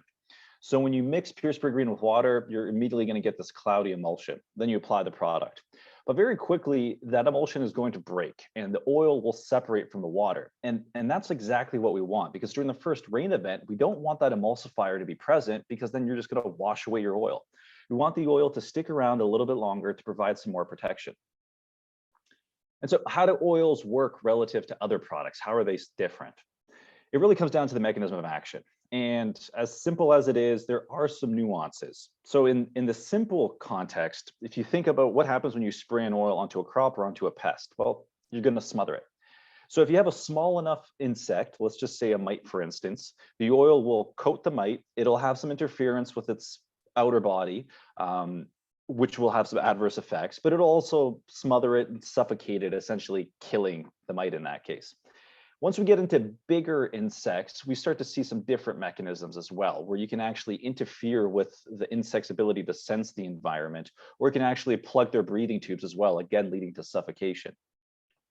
As a fungicide, the oils can have some static effects where they interfere with the growth of funguses. But in the case of powdery mildew, what the oils really excel at is smothering the canidia and prevent the spreading of spores. So you can see, although oils generally work through physical mechanism action, there's a lot of different nuances to it. Another example is the spread of viruses by aphids. So if you coat a leaf tissue with the oil and an aphid comes and detects it, they'll know that something is quite astray and it won't feed in that case, which would allow the transmission of the virus. In that case, they just fly away. And we see this as being a major new market for us with potato virus Y, for example. Altogether then, by having a diverse physical mechanism of action, you have a very handy product, which can act as an insecticide, a fungicide, a spreader as a sticker, and can target a wide array of pests. The other good benefit is because the oils work through a physical mechanism of action, you can manage resistance. It's virtually impossible to develop resistance to oils. All right, so getting specific to grapes, our biggest markets in grapes definitely, or one of our biggest markets is grapes. A lot of growers in BC use oils as an integral part of their program, as well as all the California growers as well. We're starting to see increasing growers using the product in Ontario as well, mostly in a pre-bloom stage. Now, in general, oils work specifically against two key pests or targets. We're targeting powdery mildew and mites in this case. The rate is 10 liters per hectare for summer applications. However, there is a dormant application as well, where you want to up the rate to about 2%. And the criticality in the product really is timing and coverage. If you know when you're going to be able to target your most susceptible stage of your pest, that's when you need to be targeting the oil application.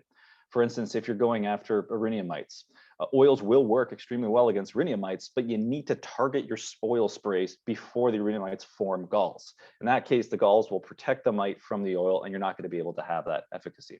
So it's all about timing, and it's all about coverage. You want to apply the product until just before it starts to drip off the leaves in that case. So the way we see oils used is really twofold. What we advocate strongly is a proactive approach, where you use oils, say, in place of sulfur or alternating with sulfur in a pre-bloom program, where you can go out and apply 2 to 3 or 4 applications of oils in place of sulfur, or again, you can rotate with sulfur, looking at a 10-day spray interval of sulfur. And in that case, what you want to do is put out the match before the fire starts. So if we have a few powdery mildew spores lingering around, the oil will stop the spread of the spores before you have a full-blown problem on your hands. And that's really the benefit of that proactive program. At the same time, you can also start to manage your mite populations before you do have a big flare-up. That's not to say you can't use the product later on. And anytime there's a significant flare-up of powdery mildew or mites, organic growers specifically will go to oils to suppress the pests and the pressures.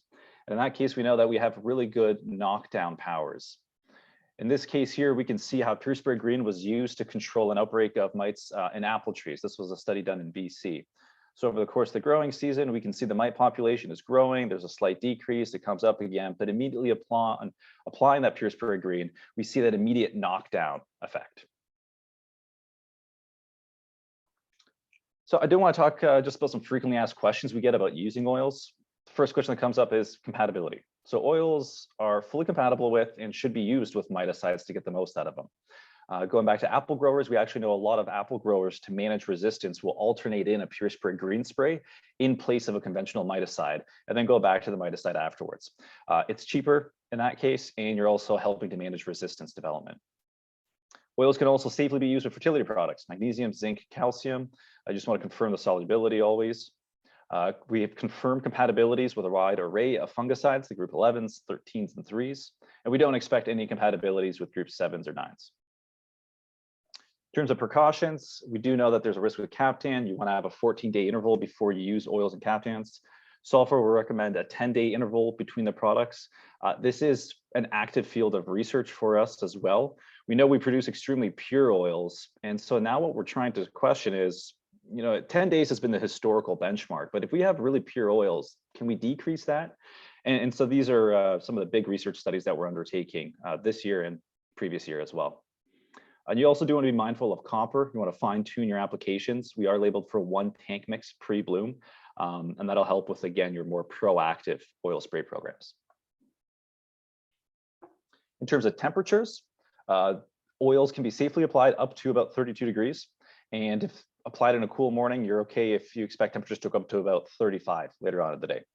On the flip side, on the cold temperature side, you just want to avoid spraying if you're expecting temperatures to be close to zero. I talked about coverage, and it's so important when you're talking about a physical mechanism of action.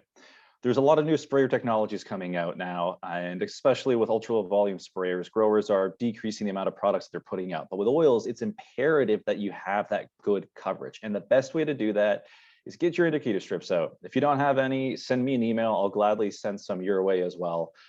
We have oil sensitive papers that you can put out within your canopy and check to make sure that you're getting good coverage. You don't want to have a fully saturated strip like you can see on the right hand side here, but you do want to see a good even distribution. Another question we get often from organic growers is any impacts on fermentation. So in this case, a study was done where oils were directly inoculated actually into the juice, and fermentation was monitored over time. And we can see that from 0 to about 3.6 milliliters per liter of oil, there is absolutely no effect. There was no adverse effect on the consumption of sugar, and there was no negative impact on the actual growth of yeast as well. So this would allow for natural fermentations to occur. Bricks is another question that comes up. What is the impact of repeated oil applications? In this case, this study was actually conducted by Wendy McFadden, and she saw that over the course of a series of applications. So if you go out and put 8 spray oil applications in a row, there may be a slight dip depending on the cultivar. So it's something to be mindful of. So what's new on our end? Right now, we do have a minor use label expansion in with the PRMA for grape leafhoppers. This is part of a multi-year study, which has been conducted by Tom Lowry out in Summerlin, BC. Through the course of his trials, he saw that using PureSpray Green, again, at the specific timing, which is critical. In this case, you need to go for mid to late June, where you're targeting that early nymph stage. If you target a 1% spray, he was able to observe about a 30% reduction, and at 2%, about 60% reduction. And it's beneficial. With leafhopper specifically, grapes are somewhat tolerant, so you don't need to have complete control. You just want to bring down the pest to more manageable levels. We've also been conducting some more studies on beneficials. This was targeted more to the greenhouse industry, but it goes to show that the safety and the sustainability of using oils. In this case, we did 2 experiments where we actually took parasitic wasp eggs and we dipped them in the oil or water control. And you can see, not surprisingly, there was quite a significant amount of mortality, about 3%, but relative and comparable between the oil to the water control. But what was interesting is when we actually sprayed the product, you saw that there was a slight decrease in the parasitic wasps, but not that much compared to the control. We go from 65 to 70% and 115 to 97, which shows that oils can be safely used in conjunction with beneficials.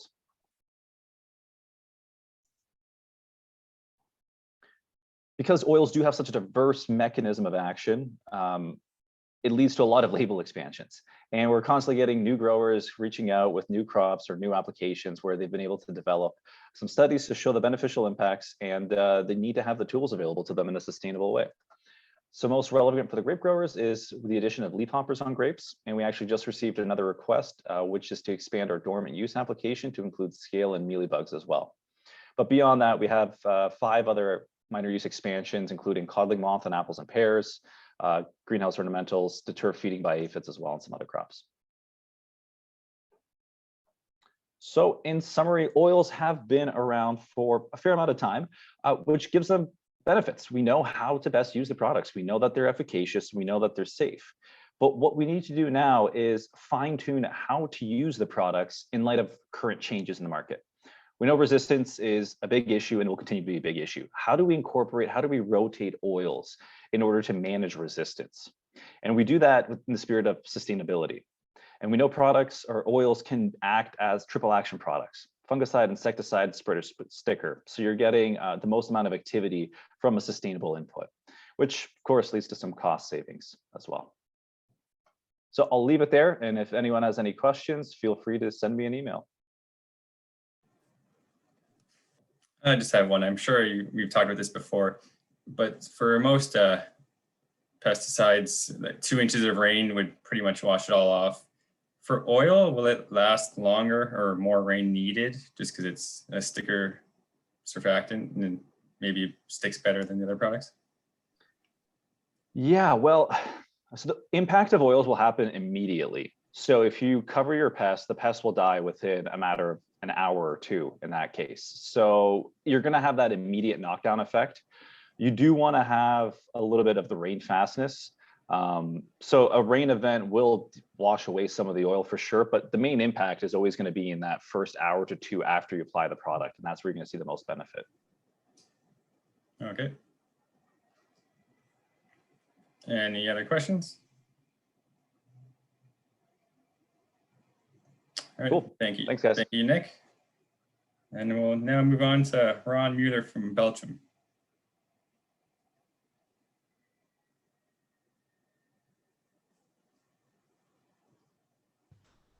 Okay, thanks, Corey. Try this here with my lack of bandwidth.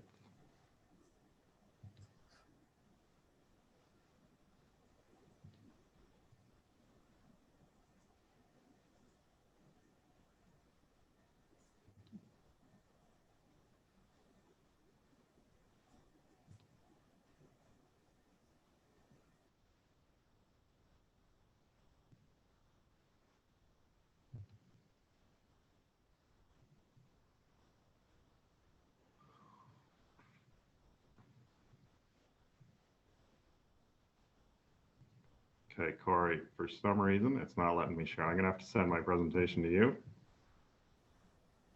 Okay, do you wanna, we'll go on to the next person, then you can come back after? Yep, it's completely blocking me out of the site for some reason. Okay, that's fine. We can move on and then we'll come back. So Eric, up next to be Eric Phillips with Syngenta, if he's ready to go.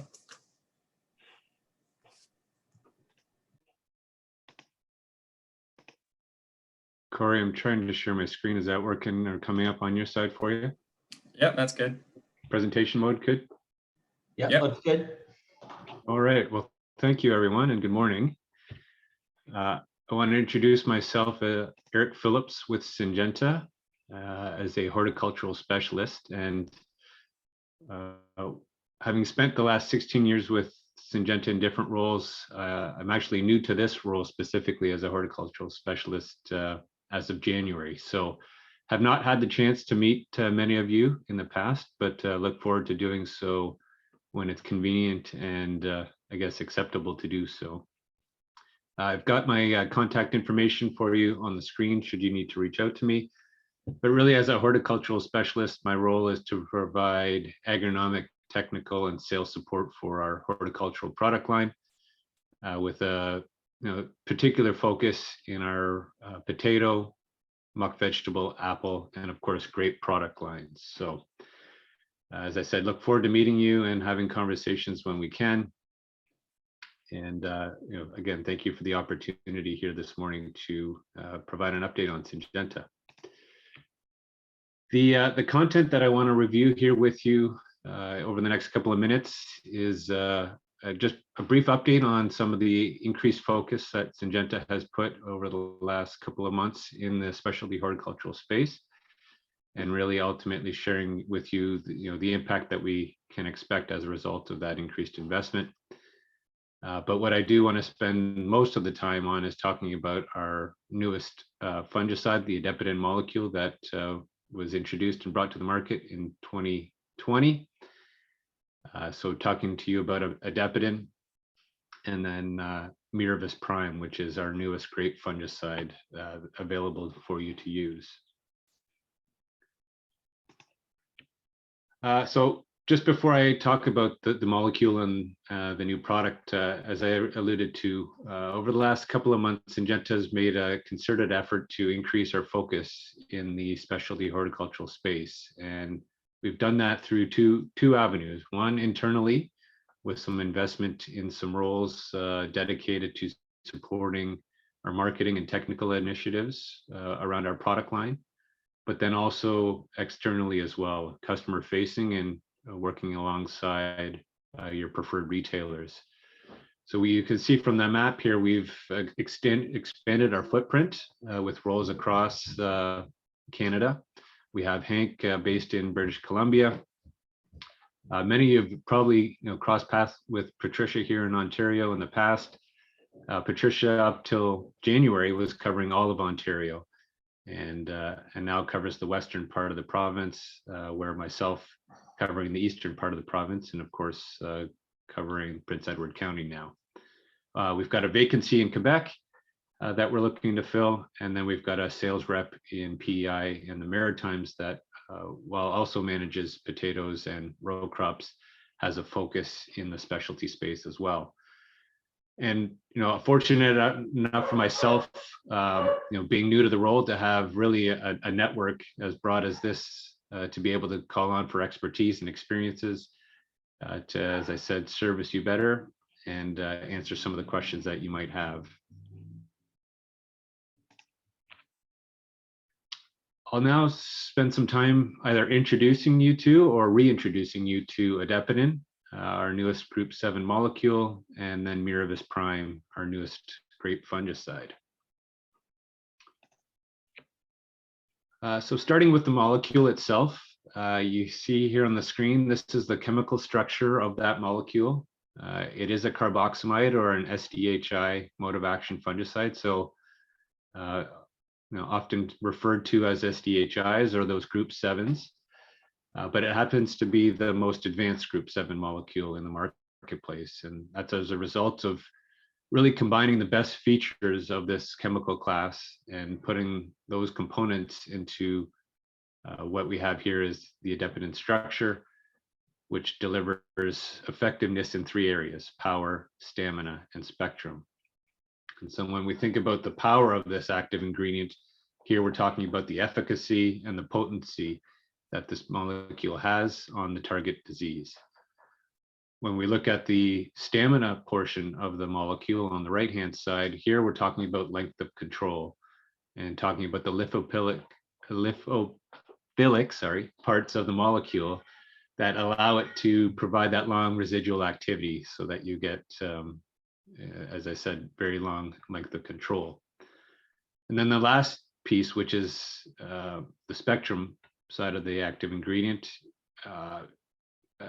a unique N-methoxyethyl linker combines the power, combines the stamina to deliver that activity on a whole host of different challenging diseases. You'll hear from, or are perhaps familiar with, some of the Miravis brands in the marketplace, but the Adepidin molecule has activity on several different leaf diseases and leaf spots, powdery mildew, and then some of those difficult to control diseases like botrytis, like sclerotinia, and even fusarium head blight in cereals. And so, to have a molecule that delivers power, stamina, and spectrum is certainly a unique molecule, and as I said, a best-in-class molecule when it comes to the group 7s. To illustrate a bit further how the molecule works and behaves within the leaf surface, what I wanted to do here with this slide is just further illustrate that point around the stamina, right, and how it behaves in the leaf and ultimately gives you that long length of control. And to do that, we're showing you the microscopy of a plant here, in this case, a tomato leaf. So how it works is obviously the chemical or the product is applied on the leaf surface, and as a result of some of the superior components that go into the formulation, it's got a very, very effective surface level tenacity and helps it stay on the surface of that leaf. It then rapidly moves into the wax layer of that leaf, and you see the rapid uptake into that waxy layer, creating essentially that reservoir or ultimately a barrier where diseases can't penetrate into that leaf tissue. Over time, the molecule then slowly we call it teaspooning itself into the leaf tissue, and that's where again you get that long residual activity throughout the season. Last but not least is some limited or low xylem systemicity throughout that leaf. What you can see here on the right-hand side is a depiction of the concentration of that molecule. So it, as I said, gets sprayed on the leaf surface, moves quickly into that waxy layer, and that's where a lot of it spends most of its time, as I said, preventing that disease from being able to penetrate the leaf tissue. So if we wrap up on the molecule itself, on some of the features, reiterating some of the comments that I just made, of course, with its great spray retention and fast movement into the wax layer, we've got a very rain-fast molecule. A reference to the long-lasting activity and the potency of that molecule, And then of course, it being the broadest spectrum when it comes to the SDHI mode of action fungicide class. Now let's talk about Miravis Prime, obviously the brand or the product in which you can source the adapalene molecule in grapes. So what is Miravis Prime? It's a combination of two active ingredients, adapalene, which I just spent a couple of minutes talking to you about as our group 7, and it's mixed with fludeoxonil, our group 12 fungicide. And so together you've got a group 7 and 12 pre-mixed together to give you effective control of botrytis and powdery mildew. Together, as it says here, it brings new and proven technology. So for those that aren't familiar, fludeoxonil is a key component in switch, which has long been the global standard for botrytis activity. And together, those molecules preserve both quality and yield potential. And as I said, offer that built-in resistance management as a result of it being premixed together. Miravis Prime is not only registered in grapes, but registered in some other crops. We've got the leafy greens and leafy petioles here. So here we're talking about lettuces and celery. In grapes, as you'll see, registered for botrytis and powdery mildew.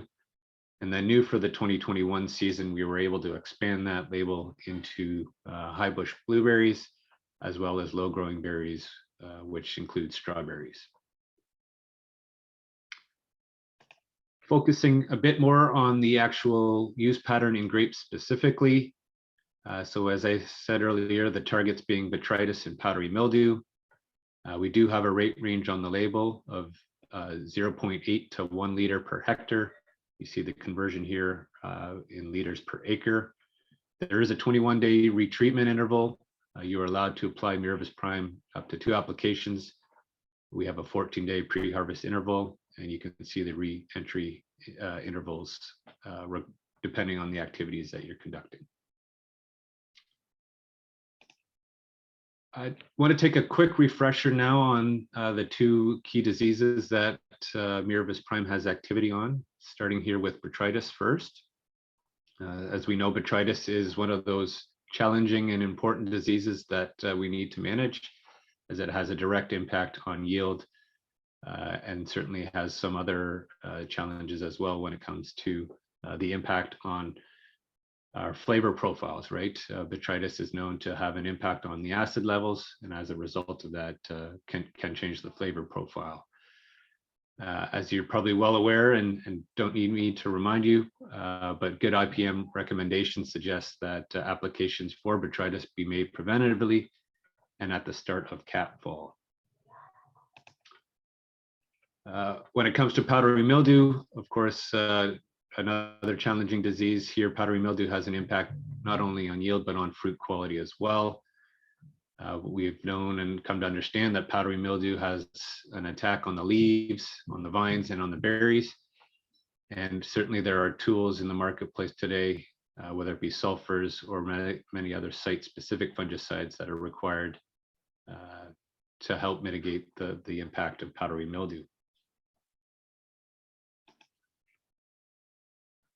So now that we've heard a bit about Miravis Prime and what it has to offer in terms of activity on botrytis and powdery mildew, when is it best to apply a product like this? And if we think about the activity that it has, thinking about primarily targeting it as a botrytis spray and having that powdery mildew activity, really we're looking at that trace bloom or cap fall application timing, and then coming in 21 days later, in and around berry touch to cluster closure if you're considering a second application.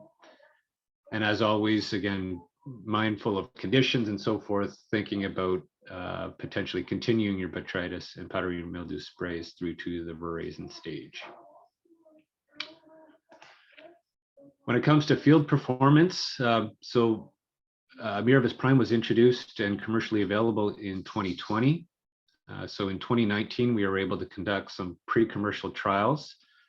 And in some of those experiences under high pressure disease conditions in 2019, in and around the Niagara region, we were able to see a 5% improvement against the standard. And when we consider the standard in this case, that was being switched, that as I referred to earlier. And so in one trial, we saw a 5% improvement on botrytis activity. We did, and were able to conduct some trials in Prince Edward County in 2019. Again, in some of those difficult and challenging diseases. In the case of the farmer that used it in 2019 in Prince Edward County, they did not see any differences relative to their standard when it came to the control. Having said that, of course, Mirabis Prime equaling that of the standard in this case. 2020, of course, a very different year in terms of disease pressure, a lot drier conditions, so we didn't see the same level of pressure that we saw in 2019.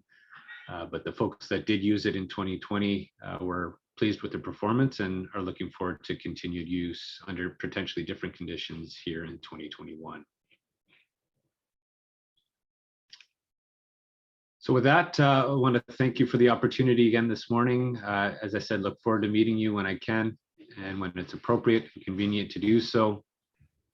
I guess I wish you all the best this upcoming season. Be well, be safe, and I guess with that, Corey, I turn it back over to you. Thank you, Eric. If there's any questions, go ahead now. If not, we will now move up back to Ron if we have his slides ready.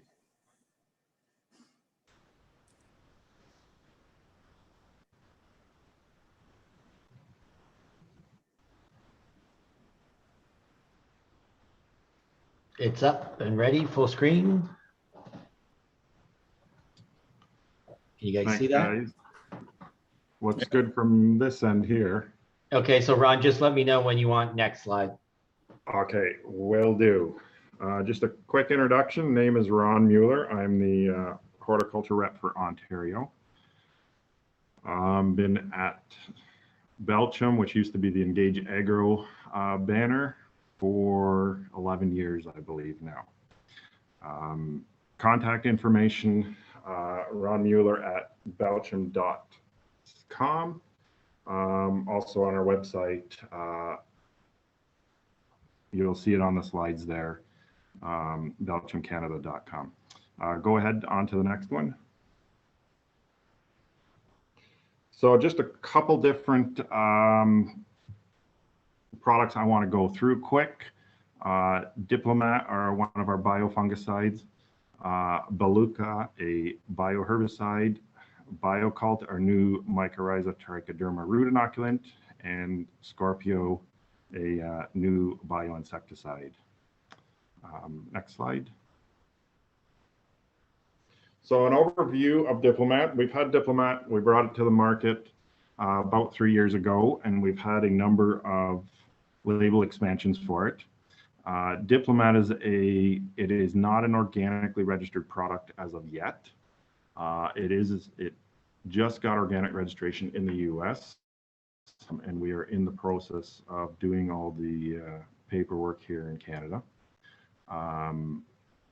The active ingredient in Diplomat is derived from a fermentation process, so it is a byproduct of Streptomyces fermentation.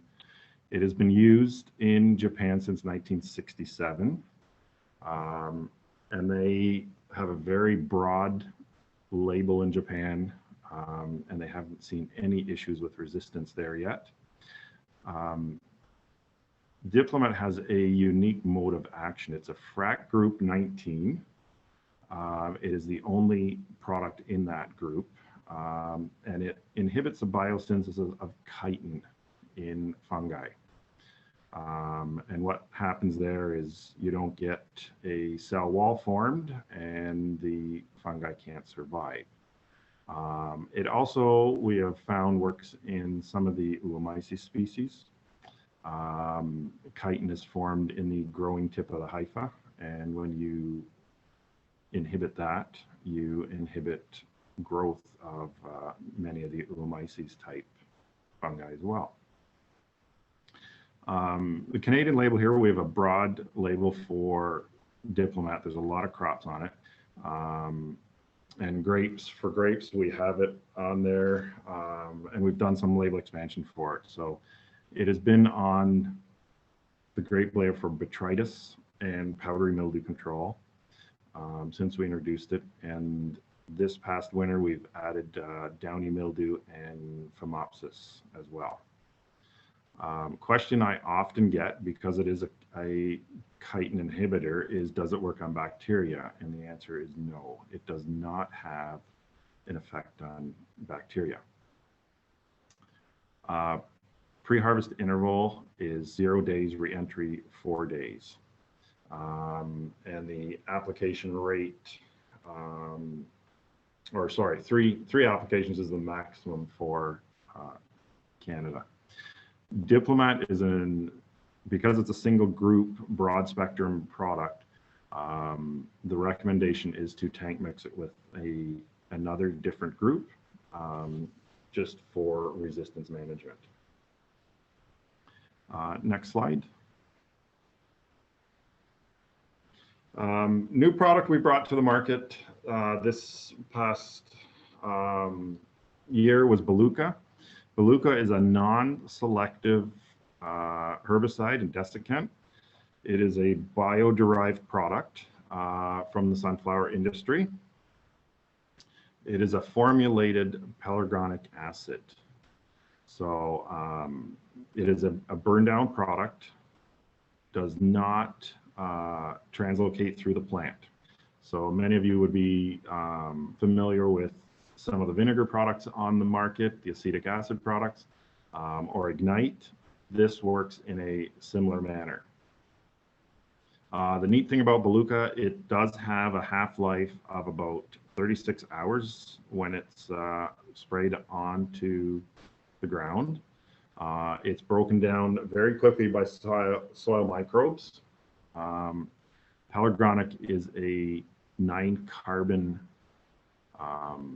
oil chain, I guess would be how you'd describe it. So it's broken down into CO2 and H2O by soil microbes. Belchim is a fast-acting product. You will see the visual effects within hours of application. One of the neat things about it is it also works on mosses and liverwort and some of those weird different things that do show up in the vineyard. It can be used for sucker control. So if you are keeping any new, renewing your trunks and stuff, you got to be careful because it will burn off any suckers if it is sprayed on there. It has no residual, and I know most of you won't worry about this, but pre-harvest interval is 24 hours for this product. Next slide.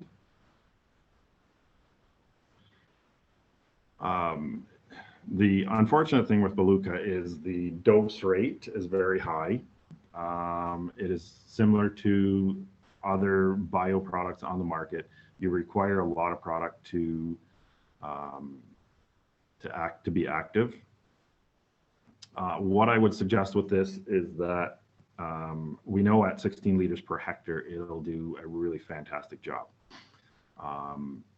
There's a wide rate range on the label. I believe it goes from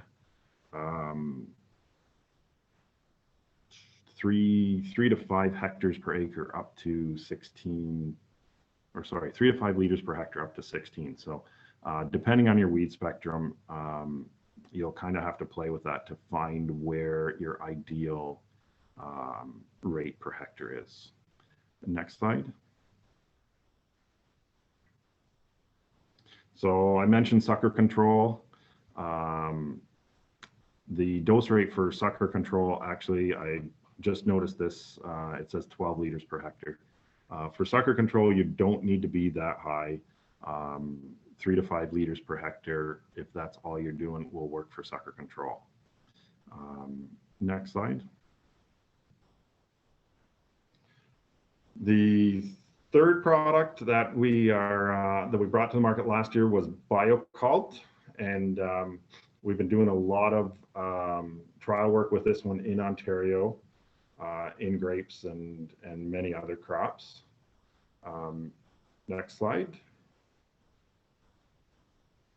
So BioCult is a very unique product when you look at what has already been brought to the market for mycorrhizal products. It contains two different type of fungi. So one is mycorrhiza, and there is 3 different species of endomycorrhiza in the formulation, and there is also a trichoderma in the formulation. And what research has found is that when you apply mycorrhiza and trichoderma to plants that associate, like grapes, is that you get a stimulation of growth through improved nutrient uptake. And I'll explain a little bit of that in the next couple slides. Next slide. So what mycorrhiza do in the soil is a little graphic to help explain it. Is you have your typical root and your root hairs, which is the little red parts coming out there. When you apply a endomycorrhiza, what you are doing is you are enlarging the area that root has available for nutrient uptake. So you see that whole pink area when you get colonization is available versus the red and blue area, which is your normal rhizosphere around the root. Next slide, please. So just quickly go through this. There's 3 different species of mycorrhiza, fungal mycorrhiza in here. What this allows this product to do, it's a multifunctional product. So when you have situations where you have yield limiting environments, too wet, too dry, differences in salt concentration, differences in nutrient concentration, all of these will affect how a mycorrhiza will colonize or grow within a soil. So by adding more species to that mix, you have a bigger chance of either one of them or all 3 of them colonizing that root and helping that plant pick up nutrients and water from the soil. So this is where the thought process behind putting 3 of them in instead of just 1. Next slide, please. So we also have trichoderma in this mixture, and the really neat thing with trichoderma is trichoderma doesn't do a lot directly for a plant, but what trichoderma does is it is a competitive space occupier. So trichoderma will grow at lower soil temperatures. It'll occupy that space that is available in the soil, and it'll also help with enhance the mycorrhizal association. So you kind of get like a blocking effect and then a helping effect from the trichoderma. Next slide. So there's been a number of researchers that have looked at mycorrhiza in grapes over the last 5-6 years. Dr. Justin Van Heuvel in Cornell has done a lot of work. There's been quite a bit of work done in the BC Tree Fruit Research Station, as well as in Oregon and Washington. This is just a quick picture here to show you what the difference is. So you'll see there's a control grapefruit on the left there, and then there's 2 different products here on the right. And you'll see that there's differences in the root growth of these products. Next slide, please. One of the other really neat things that has showed up quite often is changes in the chlorophyll content. So in situations where you have high stress, either water stress or something like that, you can get, the plant will start to shut down. what they've noticed is that by keeping the stress down on the plant, you maintain or increase the chlorophyll content, more nutrients available, and so this leads to either more growth, more sugars being formed to produce the grapes. Next slide. Last one I wanted to quickly touch on is Scorpio. So Scorpio is an insect. It's labeled as an insect or ant bait. It's a pelletized granular that the active ingredient in it is spinosad. It is labeled for cutworm control currently and suppression of spotted wing Drosophila. We have ongoing work currently in both Ontario and BC, looking at how it controls SWD and seeing if we can add a bait or a pheromone to this to help draw the SWD in. The possibility here being spread it around the outside of the vineyard or anywhere where SWD is pressure has been known to be high, and intercept them before they get to where you don't want them to be. Next slide. So this is just a quick diagram, quick chart of some of the work that's been ongoing. This is through Ag Canada at the one of the research stations. So this is, they looked at SWD control within a enclosed environment,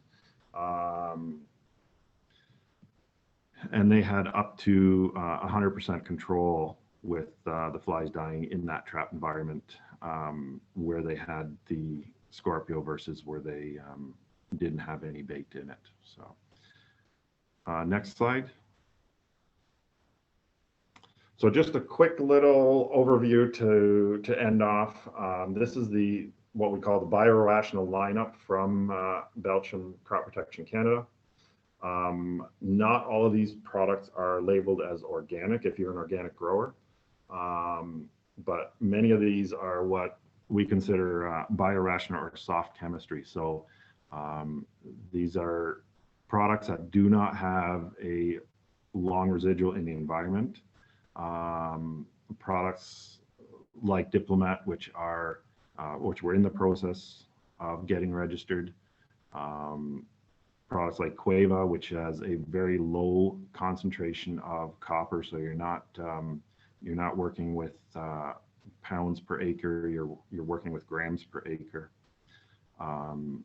Information on all these products, you can. There's a couple email addresses there. You can email me for more information, or you can also go to the Belchim Canada website and download information from there. Thank you for your time. If you guys have any questions, feel free to ask, and I'll see what I can answer. So there are a few questions in the chat box. The first one is, how long does it take the mycorrhizae to take hold?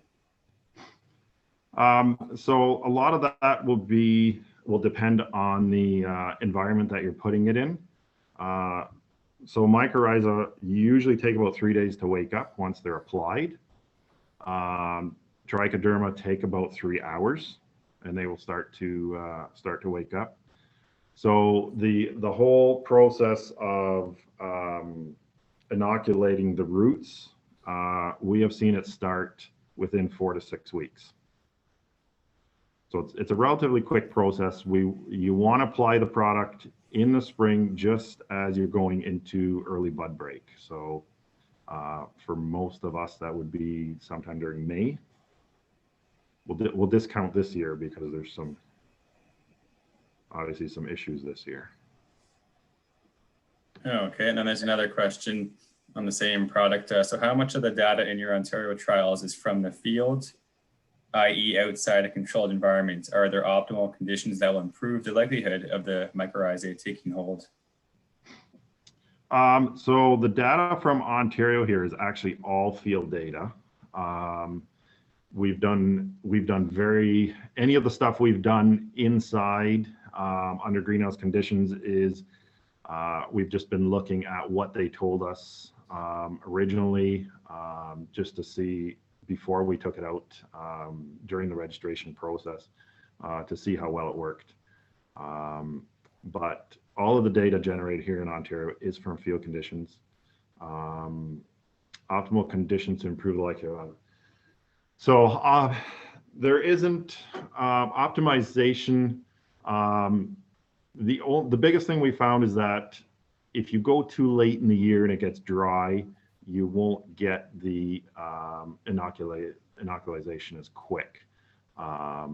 You need to have moisture there, and you need to have an active growing plant for it to take a hold. Other than that, if you have, we haven't seen this in grapes, but in field crops, if you have really high phosphorus levels, it does inhibit the inoculation as well. And then someone has asked, will this cause more weed growth? Not that we have seen, no. Most of the vineyards we have done any treatments in, weed control's been really good in them. Haven't seen anything as far as, overgrowth of weeds or anything like that. I don't know if you touched on it, but I'm sure you did, would drenching be better in some cases? Okay, yeah, so I think I skipped over some of the application methods. So there's two application methods. To apply it on existing vines, yes, you want to drench it. It comes in a 200-gram package, and that'll do a hectare.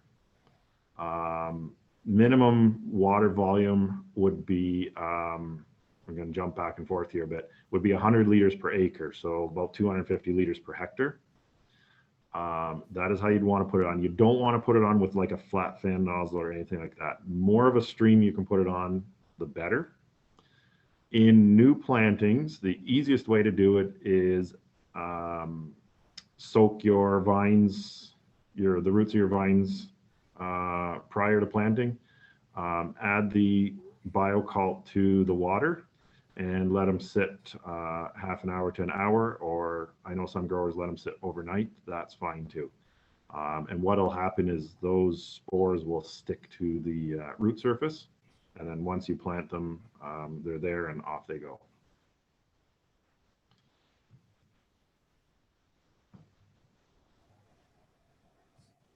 Perfect. Any other questions for Ron? Beluca, question? Your initial rate was 16 liters per hectare, and then you talked about a 3 to 5 liter per hectare rate range. That's confusing me. So the 3 to 5 liter per hectare is for sucker control. Oh, just for suckers. Oh, yeah. I gotcha. Yeah. If you're going in on really small weeds like annual weeds, you're going in and they're only 2 or 3 leaf, it will take those down as well. Unfortunately, when sometimes by the time you get around to getting your weed control done in the spring, it's knee high. The taller the weeds, the higher the rate. That's why there's such a big, wide range rate on it. Yes. Okay, great. Perfect. Thank you, Ron. No problem. Thank you very much. And we'll now move along to Derrick Corbett from Acadian with Stella Maris. Yes. Hello, my Upper Canadian friends. I hope everybody's keeping well. And thank you for the invitation, Corey. I appreciate it very much. Can everybody see my screen?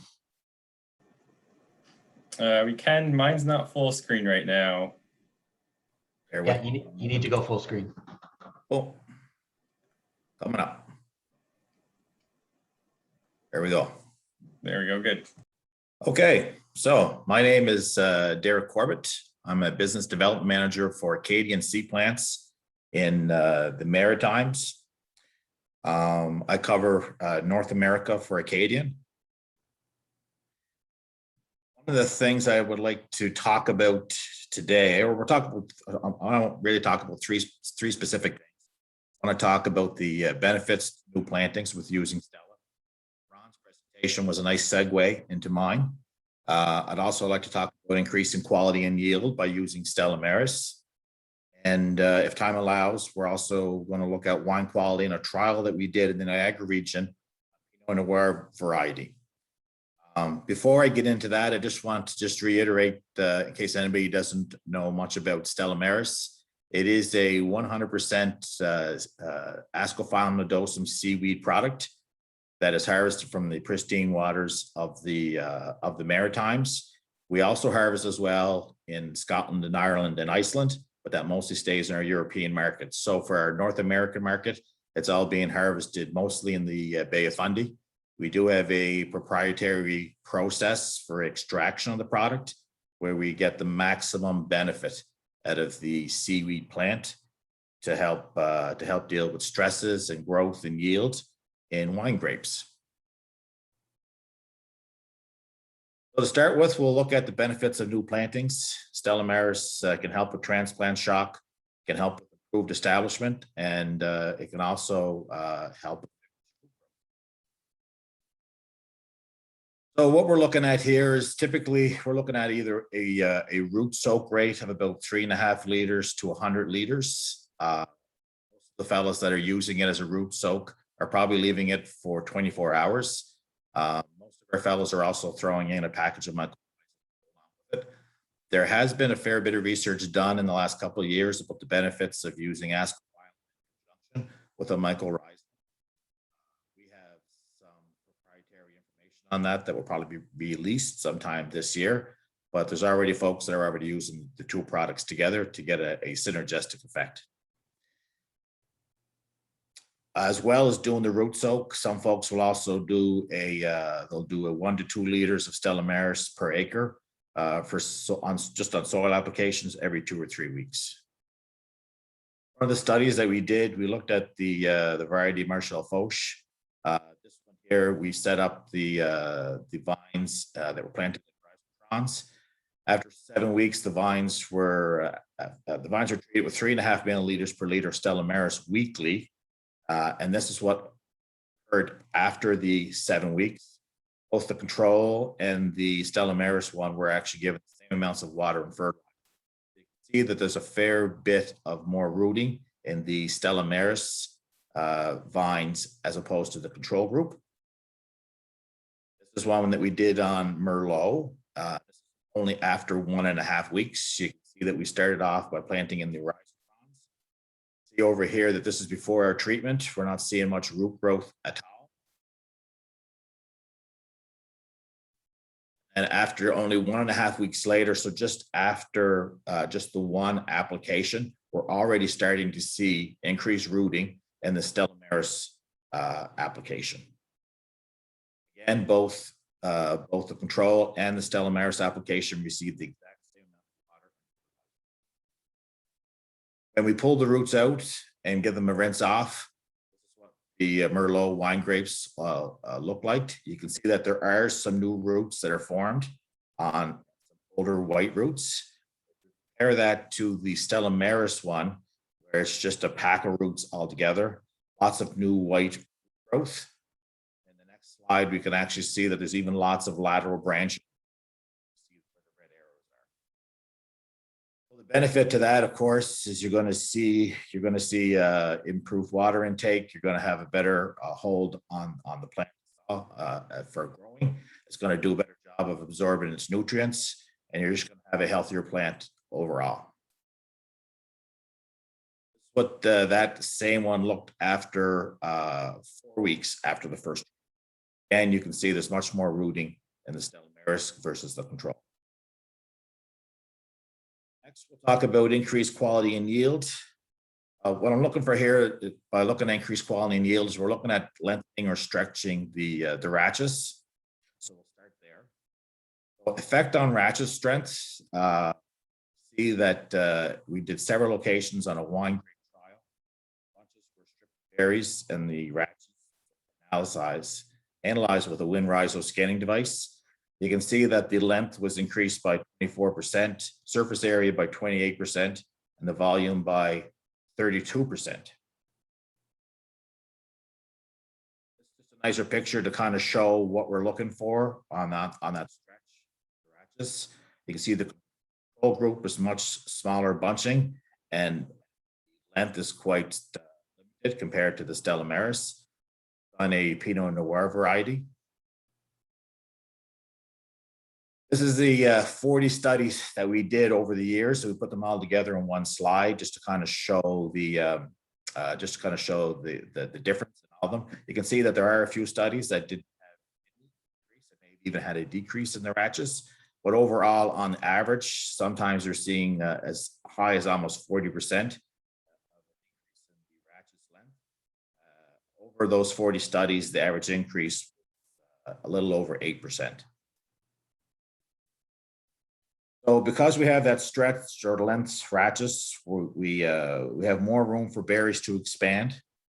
We also have reduced the number of berries that break due to compaction. So because of that, what we see is an increased yield and an increase in the number of berries. What we're showing here again is 38 studies that we did where we're looking at just berry numbers. These berry numbers have an average increase of about 4%. And again, a lot of that due to nutrition uptake, but as well on extending the ratchets. Of course, more berries probably mean more berry weight. So we're looking at about 3.5% increase with using Stella Maris, opposed to not using it. Indicates the product increases berry number, but it also maintains.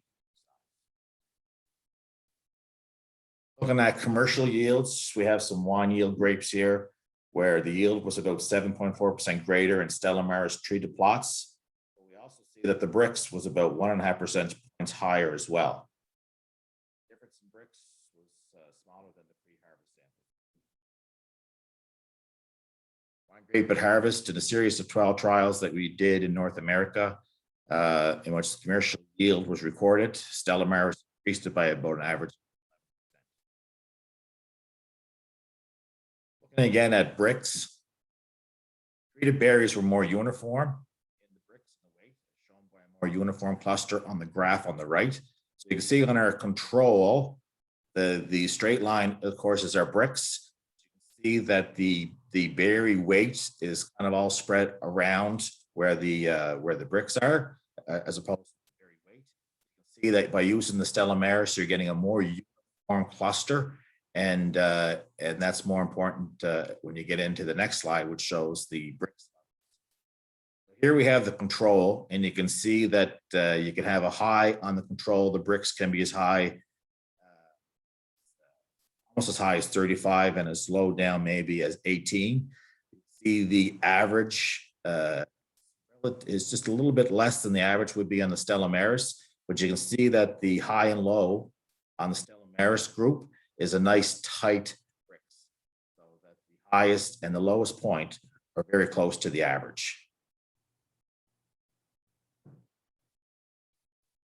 Conclusion from that, these are just some anecdotes that come from the field. You know, the bunches from plants treated with Stella Maris had less variation in the bricks than the bunches and between the lines. This indicates more uniform maturity and ripening, which leads to improved wine quality. There may have been some delayed water loss and shrivel in the treated bunches, which accounted for the differences in the pre-harvest weights. Increased bricks uniformity reflects the more uniform set ripening of the berries treated with Stella Maris. The responses in the field, what we've seen is we've seen increased root growth, seen increased nutrient uptake, seen a higher yield, we've seen higher fruit size and better quality that ratchets. We've also seen very good stress resistance. We have a number of growers that may use our product 3 to 5 days before they see some heat stress. That allows the plant to bounce back a little faster after that heat stress is gone. We also see less variation in the bricks, indicating a more uniform set and a more uniform ripening. So the last little thing I want to talk about is wine quality and seeing the anthocyanins and the tannins within the berry itself produce or maintain the best quality of wine. This was a trial that we had done on a Pinot Noir variety in the Niagara region. It was a grower standard program, fungicide and insecticide application. So it was the grower standard program, plus we also did 2 pre-blooms and we did 2 post-bloom applications of Stella Maris. We used the maximum amount of Stella Maris, which is 5 liters per hectare, to the full canopy. So it was sprayed on.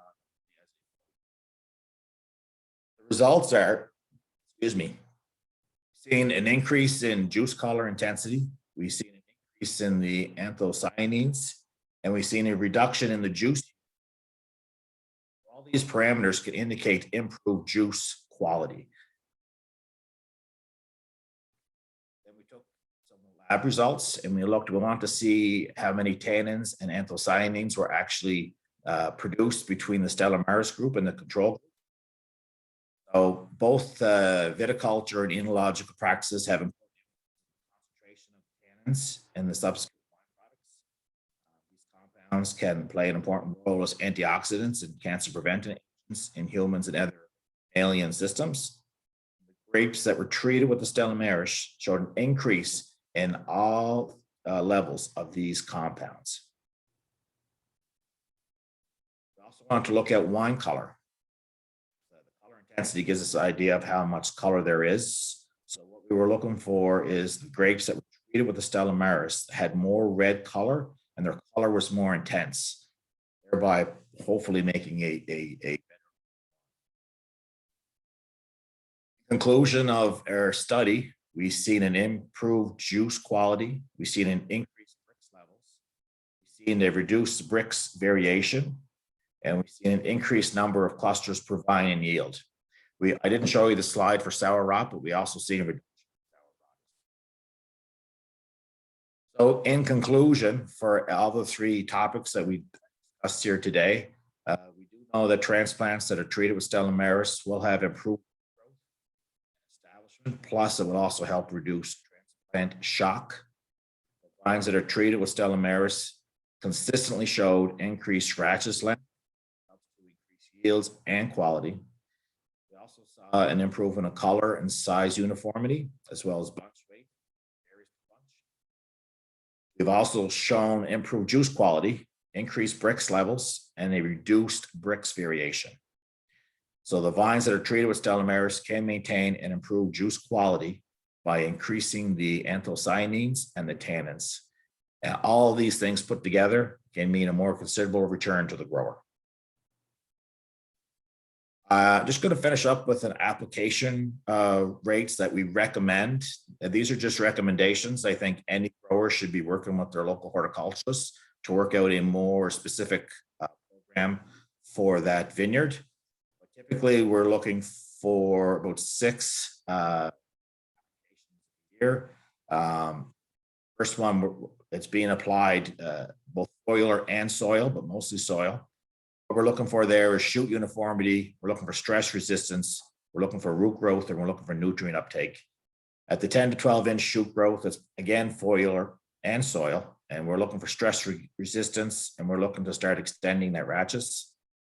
5 days pre-bloom, it's only going to be foliar, and we're looking for a good plant set. We're looking for plant health, and we're looking for a reduced shatter. At the BB size berries, it's a foliar application again. And we're looking for plant health during that time during increased heat stress. And we're also looking for size and color uniformity. At the veraison, again, foliar, we're looking for stress mitigation during that hot growing period. We're looking for uniformity, and we're looking for plant health that can help deal with abiotic and biotic stresses that the plant may be occurring. And then again, a post-harvest, it's only going to be a soil one, and it's going to be for nutrient uptake. It's going to be to try and build up some carbohydrates for over the winter, and it's going to be for bud differentiation. Thank you very much for your time and for allowing me to speak to you today. I hope everybody has a good 2021 growing season. Thank you, Derrick. There was a question, and it is, how does Stella Maris work? Do you know what its mechanism is? Yeah, the mechanism is, so When we get into the roots, so I'll start off with, because of our proprietary process, we have it releases certain compounds. The big ones for rooting are going to be your mannitol, which is mostly carbohydrates and simple sugars, and alginates. If anybody has ever had a jug of Stella Maris and they have to shake it up really good first, it's usually the alginates that settle out at the bottom, but it's the alginates that really help with that rooting. When they get into other things such as nutrient uptake, again, it comes down to mannitols, betaines, and carbohydrates. When it gets into dealing with wine quality and juice quality, there it's mostly about gene expression. We know a little bit less about that than we know about the other compounds that we have. We have a molecular biologist on staff, and we've already distinguished probably about 24 different genes that actually turn the properties of the plant on or off to actually emit more beneficial compounds. And that's the reason why we're able to do that with the tannins and the anthocyanins. It has more to do with gene expression and turning those genes on and off within the plant. That's something that we're still kind of working on, but the other ones are pretty easy to answer. It has to deal with alginates, betaines, mannitols, amino acids, the fucoidins for dealing with stress. So it's kind of a long, convoluted answer, but there's several compounds in there that we're able to get out of the seaweed that help it deal with certain aspects that it's dealing with.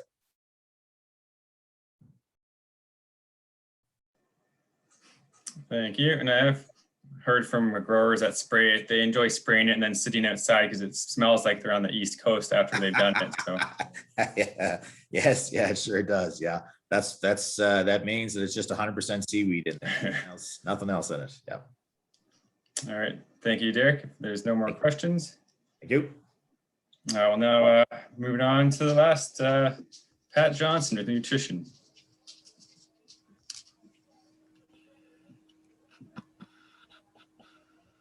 Pat, do you need someone to share your slides or you got them? I think I should be good here, Corey.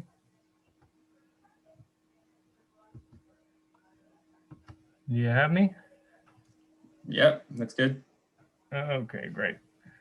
All right, so I'm going to speak last, as I always do for some reason. And if you're best for last, Pat. Yeah, right. So if you're having your lunch, I don't mind because I don't see you. So I'm going to talk about a number of different ways to feed plants here, to feed vines specifically. Over the winter, I spent a lot of time making soil recommendations off soil analysis for growers. And this year particularly, there's been more interest in GPS sampling. So if you're dealing with your fertilizer dealer, they're used to a 1 hectare grid for field crops. And when we do GPS, we've been doing some GPS in Quebec, for example, since 2002. We go down to about a 1.5 acre grid size.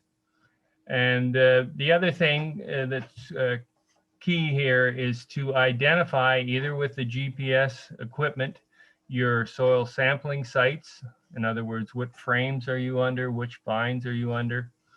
And or if you don't have the GPS availability to do that, then to actually physically mark those with, say, a cattle tag or something like that, because that's where your bloom leaf blade and your variation PDL should be taken so that we can correlate the 3 sets of data. Another way of putting that 1.5 acres is you're looking for your crop on a consistent soil type or on a consistent cation exchange capacity. The CEC is basically a measurement of the amount of sand, silt, and clay. You know the soil triangle, and it regulates the ability for that soil to exchange and hold mineral cations. So a coarse soil, of course, will not hold cations well, whereas a clay type soil has a better ability to hold cations. This is just a random soil test that I've taken from your area. And this is at Shadsky's Cairns Vineyard. And I took it randomly, but it just happened to be a good teaching tool at the same time. So we're going to look at soils 1 and 2 together compared to soils 3 and 4. And so if we go to the top group of numbers, the 5th column from the right, you'll see the CEC number. So that's our soil types. The 16, that's a clay loam. The 13 is a true silt, as well as the 12.9. And the 10.7, that would be a sandy loam type soil. But if you look at the percent base saturations, and your bases are your cations, and anything with a positive charge, remembering that your soil particle has a negative charge, you can see the samples 1 and 2, potash levels are very low compared to 3 and 4. And as well, there are higher magnesium levels in samples 3 and 4. So basically, these soils were taken, and the information provided is that the soils 3 and 4 were performing much better than soils 1 and 2, and it's obvious because of the low potash levels in those 2 soils, 1 and 2, and also the slightly lower magnesium soils. But the teaching point is that of all of the soils that I see in your area, you have very high calcium levels, okay? Your optimum level for calcium should be about 70% base saturation, and you're often 90% and above.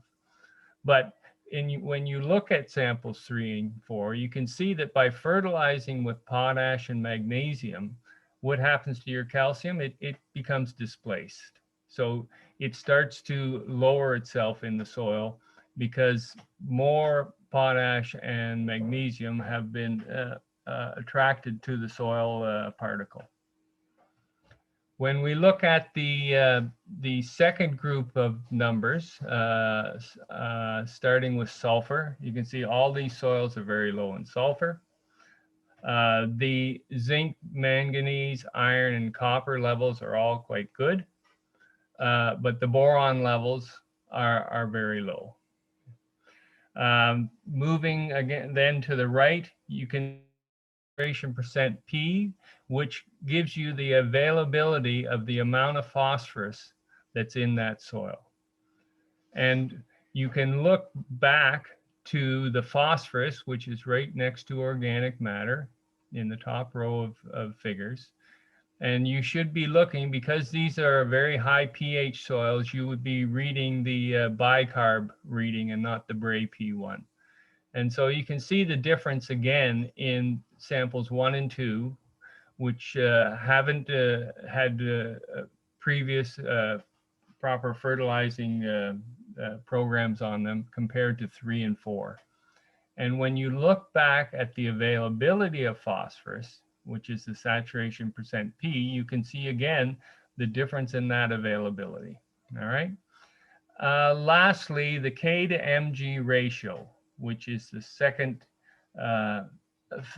column from the right. The optimum ratio of those 2 cations should be 0.25 to 0.35. You can see if it's in the top 2 soils, it's they're lower than 0.25, which means these soils need a lot more potash in them. On the soils 3 and 4, where you can see that the numbers are above 0.35, these soils need a lot more magnesium in them because they've already been fertilized with a decent amount of potash, right? So it's just a ratio that we're trying to look for. Okay, so for me to make a soil recommendation for samples 1 and 2, the first thing I'd look at is the organic matter levels actually on all 4 soils were low. They were about 2%. just by increasing organic matter inputs into these soil areas, you would increase the ENR, which is the estimated nitrogen release, from about a 32, which was the average of the 4 soils, up to about a 55. So that to me as a farmer is free nitrogen. The amount of nitrogen required roughly for a crop of grapes is about 35 pounds per acre actual. Okay, and this is you decide on that number based on your growth and vigor in your planting. The best timing for that nitrogen is between flowering and set. So the spring soil application, which I would be doing now on vineyards, would be about 30 pounds of phosphorus. And I'd be requesting that comes from monoammonium phosphorus, not diammonium phosphorus. The reason is that monoammonium phosphorus has a lower pH. You're dealing with a very high soil. And so a lower pH product going in is more reactive and will work quicker. In total, those 2 soils need about 160 pounds to the acre of actual K2O. And I would derive that from 2 different sources, remembering that all these soils have very low sulfur levels. The first, I'd be 100 pounds of actual K2O from sulfate of potash. Sulfate of potash is 50% K2O and 17% sulfur. And then I would be adding 60 pounds of actual K2O from K-Mag. K-Mag, the analysis is 22% K, 22% sulfur, and 11% magnesium. And then because I'm in your area and we're dealing with this, this chronic low mag, I would try to start building magnesium in these soils. So I would add a magnesium oxide product called kieserite. And I'd be applying 30 pounds of actual MgO from kieserite. And finally, to look after the boron, they require 1.5 pounds of actual boron. Remembering that there's a boron in grapes, there can be a toxicity, you know, if too much is applied. This would be an application that may go on maybe every 4 or 5 years based on your soil level, not an annual application like your potash and phosphorus. And I like to apply boron because there's so little going on. I like to apply it as a liquid through something like a weed sprayer. So you could use Solubor at 6 pounds per acre. The only thing with Solubor is it's very heavy and you need good mechanical agitation to keep it in suspension so you get an even spread. This year we're working with a new product called Nitro B. It's a liquid and you would use 5 liters to the acre. And you don't have the concerns that you would have with Solubor as far as the heavy product. All right, so going from the soil now into the foliar applications. The light green color applications are basically a general program that all vineyards should be on. You can see the manganese and the magnesium applied for greening early in the season at starting at like 3 to 5 leaves is when I usually apply it. Just as the inflorescence is separated just prior to bloom, we need our hormone auxins, which are related to zinc. And then we need the germination of the pollen tube, and that's why boron is going on. Moving over at fruit set and pea-sized berries, we're in cell division phase there, and phosphorus drives cell division, so it gives you bigger berry size. And then finally, at veraison, once we've taken a PDL analysis, again, the K to Mg ratio comes into play. And we can look at that ratio. It should be a 4, but often it could be a 7, or it could be something like a 2. And so we would either apply a potash product or a magnesium product to balance that ratio. because that ratio affects the must of your juice. It affects the acidity. So that is the general program. You can see at the bottom of the chart here, specific programs for specific needs. In Prince Edward County, it's an area where you often see the iron chlorosis because of your high calcium levels. So the applications of iron, again, at the greening phase there, and then again just before bloom. In the purple boxes, iron is also very important to increase things like berry sugars, berry size and yield. So for productivity, there are 2 iron applications there at that point in time. There's a program in the brown color, basically, and that's for botrytis bunch rot to thicken up those skins on the berries and make them less susceptible to botrytis. And Derrick has done a thorough job of going through the Stella Maris program. For organic growers, it's basically the same program. One difference this year is that the products that are used used to be called Lite, L-I-T-E. The name has been changed to now Enviro. The other difference you're going to see is this chart looks a lot busier. And the reason is because we're not using any synthetic ground input of nitrogen. And so there's, you can see the products Organomix 624 and 318. The 624 is for early season growth, and the 318 is for bulking berry size. So that would really be the only difference. Okay, this time of year, we're thinking about planting and establishing new vineyards. So I just wanted to quickly go over some other uses of Stella Maris besides what Derrick has talked about it as its use as a biostimulant.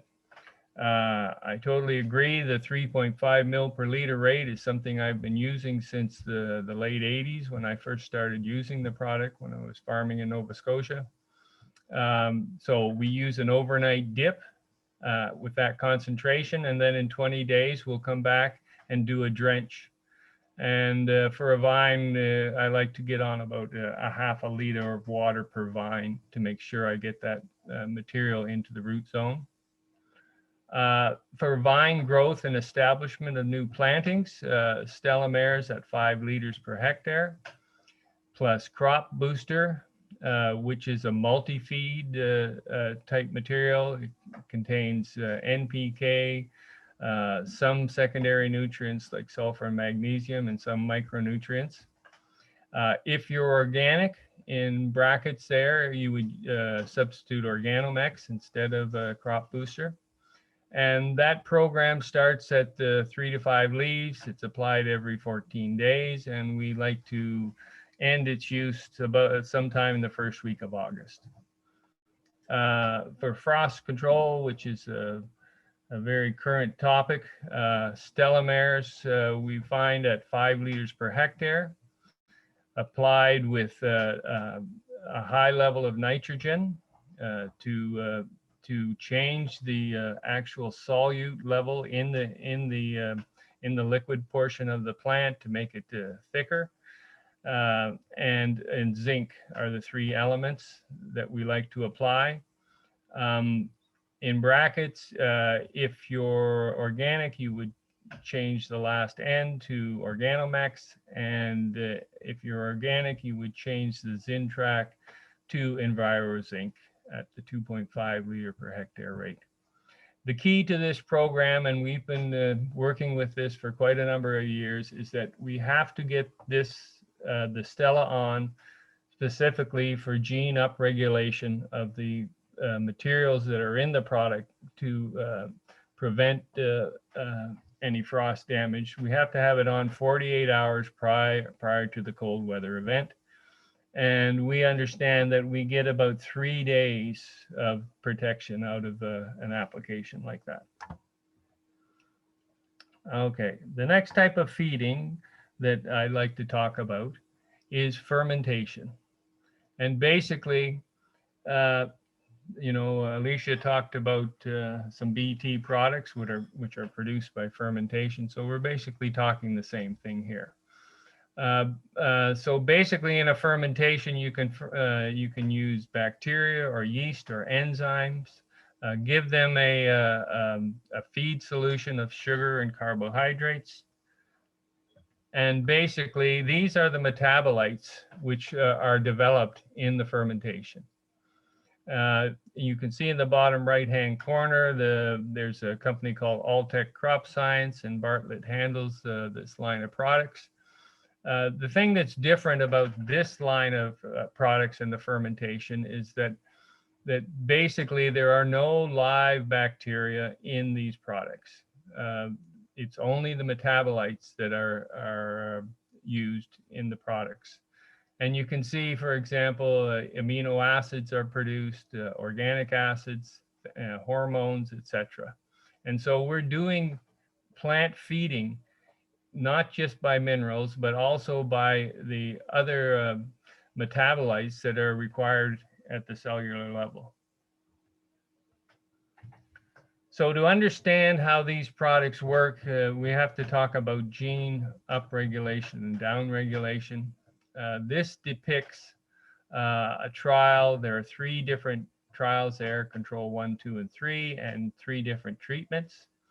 On the x-axis, you can see parameters like cell growth, respiration, defense mechanisms. The color coding is, as these, if you go from the control and you go down into the treatment area, as the colors get darker, the genes are upregulated, and if they get lighter, they're actually downregulated. The Alltech company actually has 2 nutrigenomic labs in the world, one in Ireland and one in Kentucky.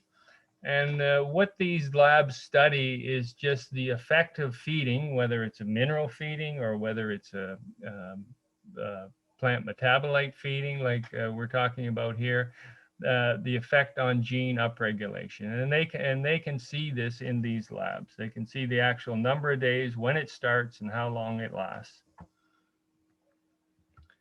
So I wanted to talk about a product from Alltech. It's called Soil Set. Since we're talking about planting things and establishing new vineyards, it contains the fermentation of 4 strains of bacteria in the sugar and carbohydrate media.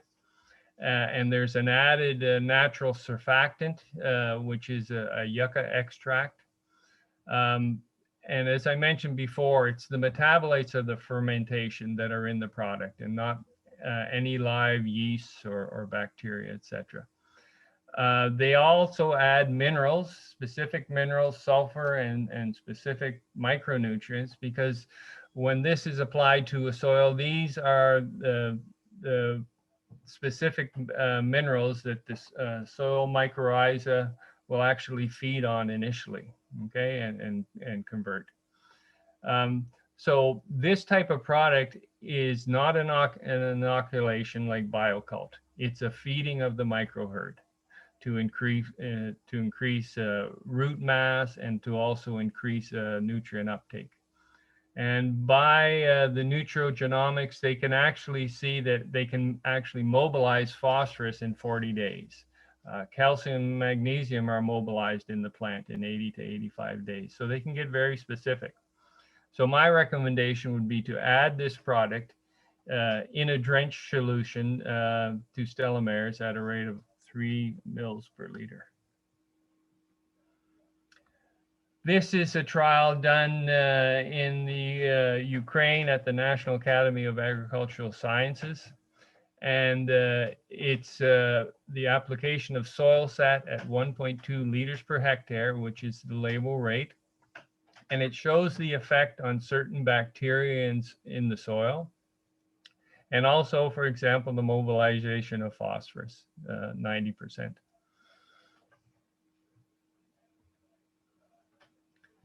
So for vine establishment, this would be a program that I would recommend.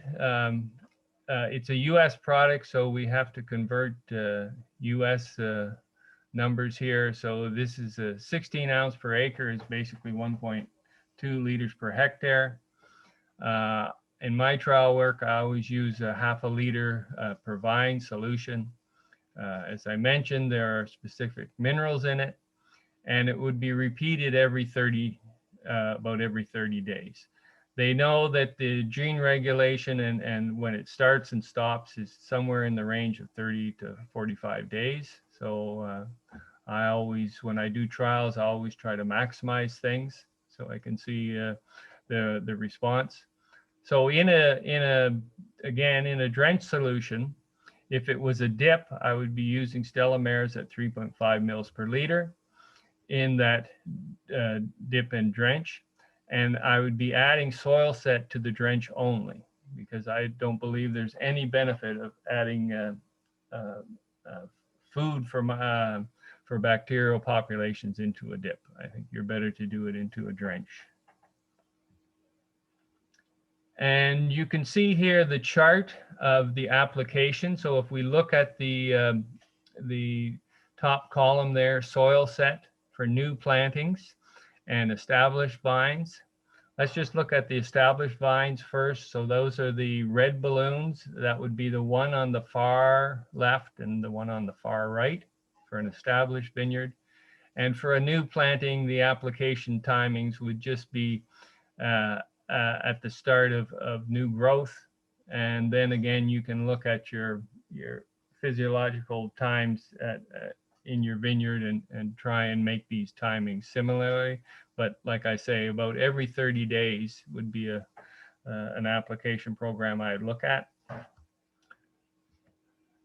And I think that's it, folks. So I'd just like to leave you with Happy Earth Day. And there's a documentary which would be worthwhile to watch. It's called Kiss the Ground, about carbon sequestering. And if you're a farmer, like we all are, I think it's worth your while. Thank you. Thanks, Pat, and good end to it. There's a few questions. The first one, I have been finding that several of these fertilizers, SOP and Keystride, are hard to get for mixing bags of dry fertilizer. Any help on that one? So has this been blended by your dealer, or are you receiving bags of each and doing it yourself? Laura, if you want to chime in. Pre-blended, she says. This is pre-blended. Yeah, because there will be, I guess, depending on the blends, you know, I just remembered doing ones, and there's blend A, B, C, and D, and they're all different, right? Based on the levels in the soil. And there will be a threshold at which you can blend some of these materials where they don't blend well. And so yes, that has to be taken into consideration by the dealer. Okay, and then the next question is, Derrick might be able to answer this as well. Regarding Stella Maris frost control, does it protect for all budding stages, and at what minimum temperature does it offer protection? Well, basically, you have to have some tissue, right? So we know in that program there's nitrogen, zinc, and Stella Maris. We know that we can get 50% uptake of both nitrogen and zinc through bud scales, okay? But Stella Maris, I would say that we probably don't get uptake like that. So you need some tissue to receive it to get up movement into the plant. That's correct. And we as a company probably wouldn't recommend just using Stella by itself to help with frost prevention. We know that it works better with other products in the mix. And any recommendations on what temperature would it offer protection? Oh, with temperature too? Yeah. I personally have been through about up to 2.5 degrees. So like a -2.5, I've seen good protection at that. Yeah. Yeah. I would agree with that.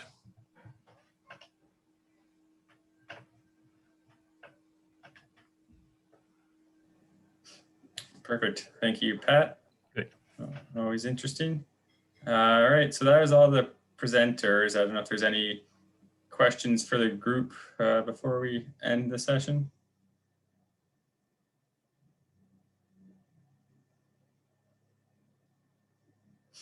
You can always contact myself or any of the people that presented with their email addresses through, whether it's myself, you want to contact to get hold of them or whatnot, and we can answer any questions in the future. I'm sure all these people are more than willing to help out. And hopefully next time this meeting will be in person.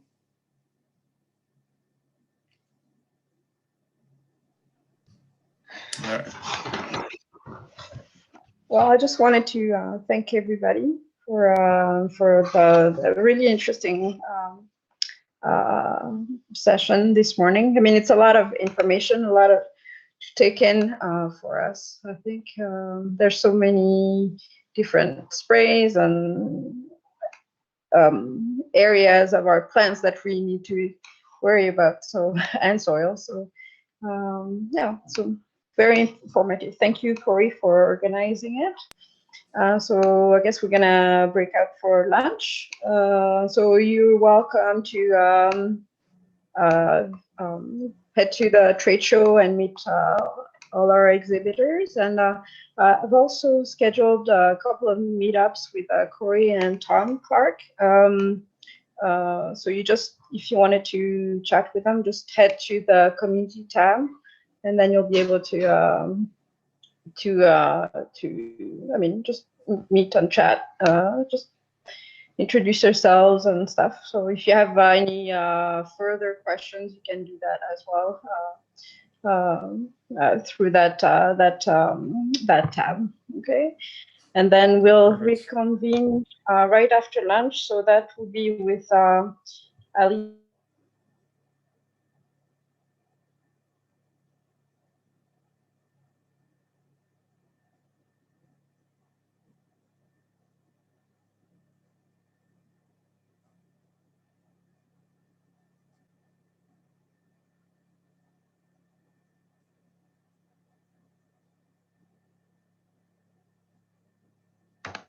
Hello?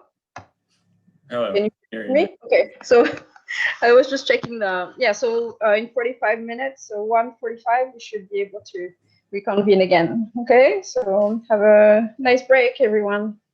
Thank you. Thanks, everyone. Thank you.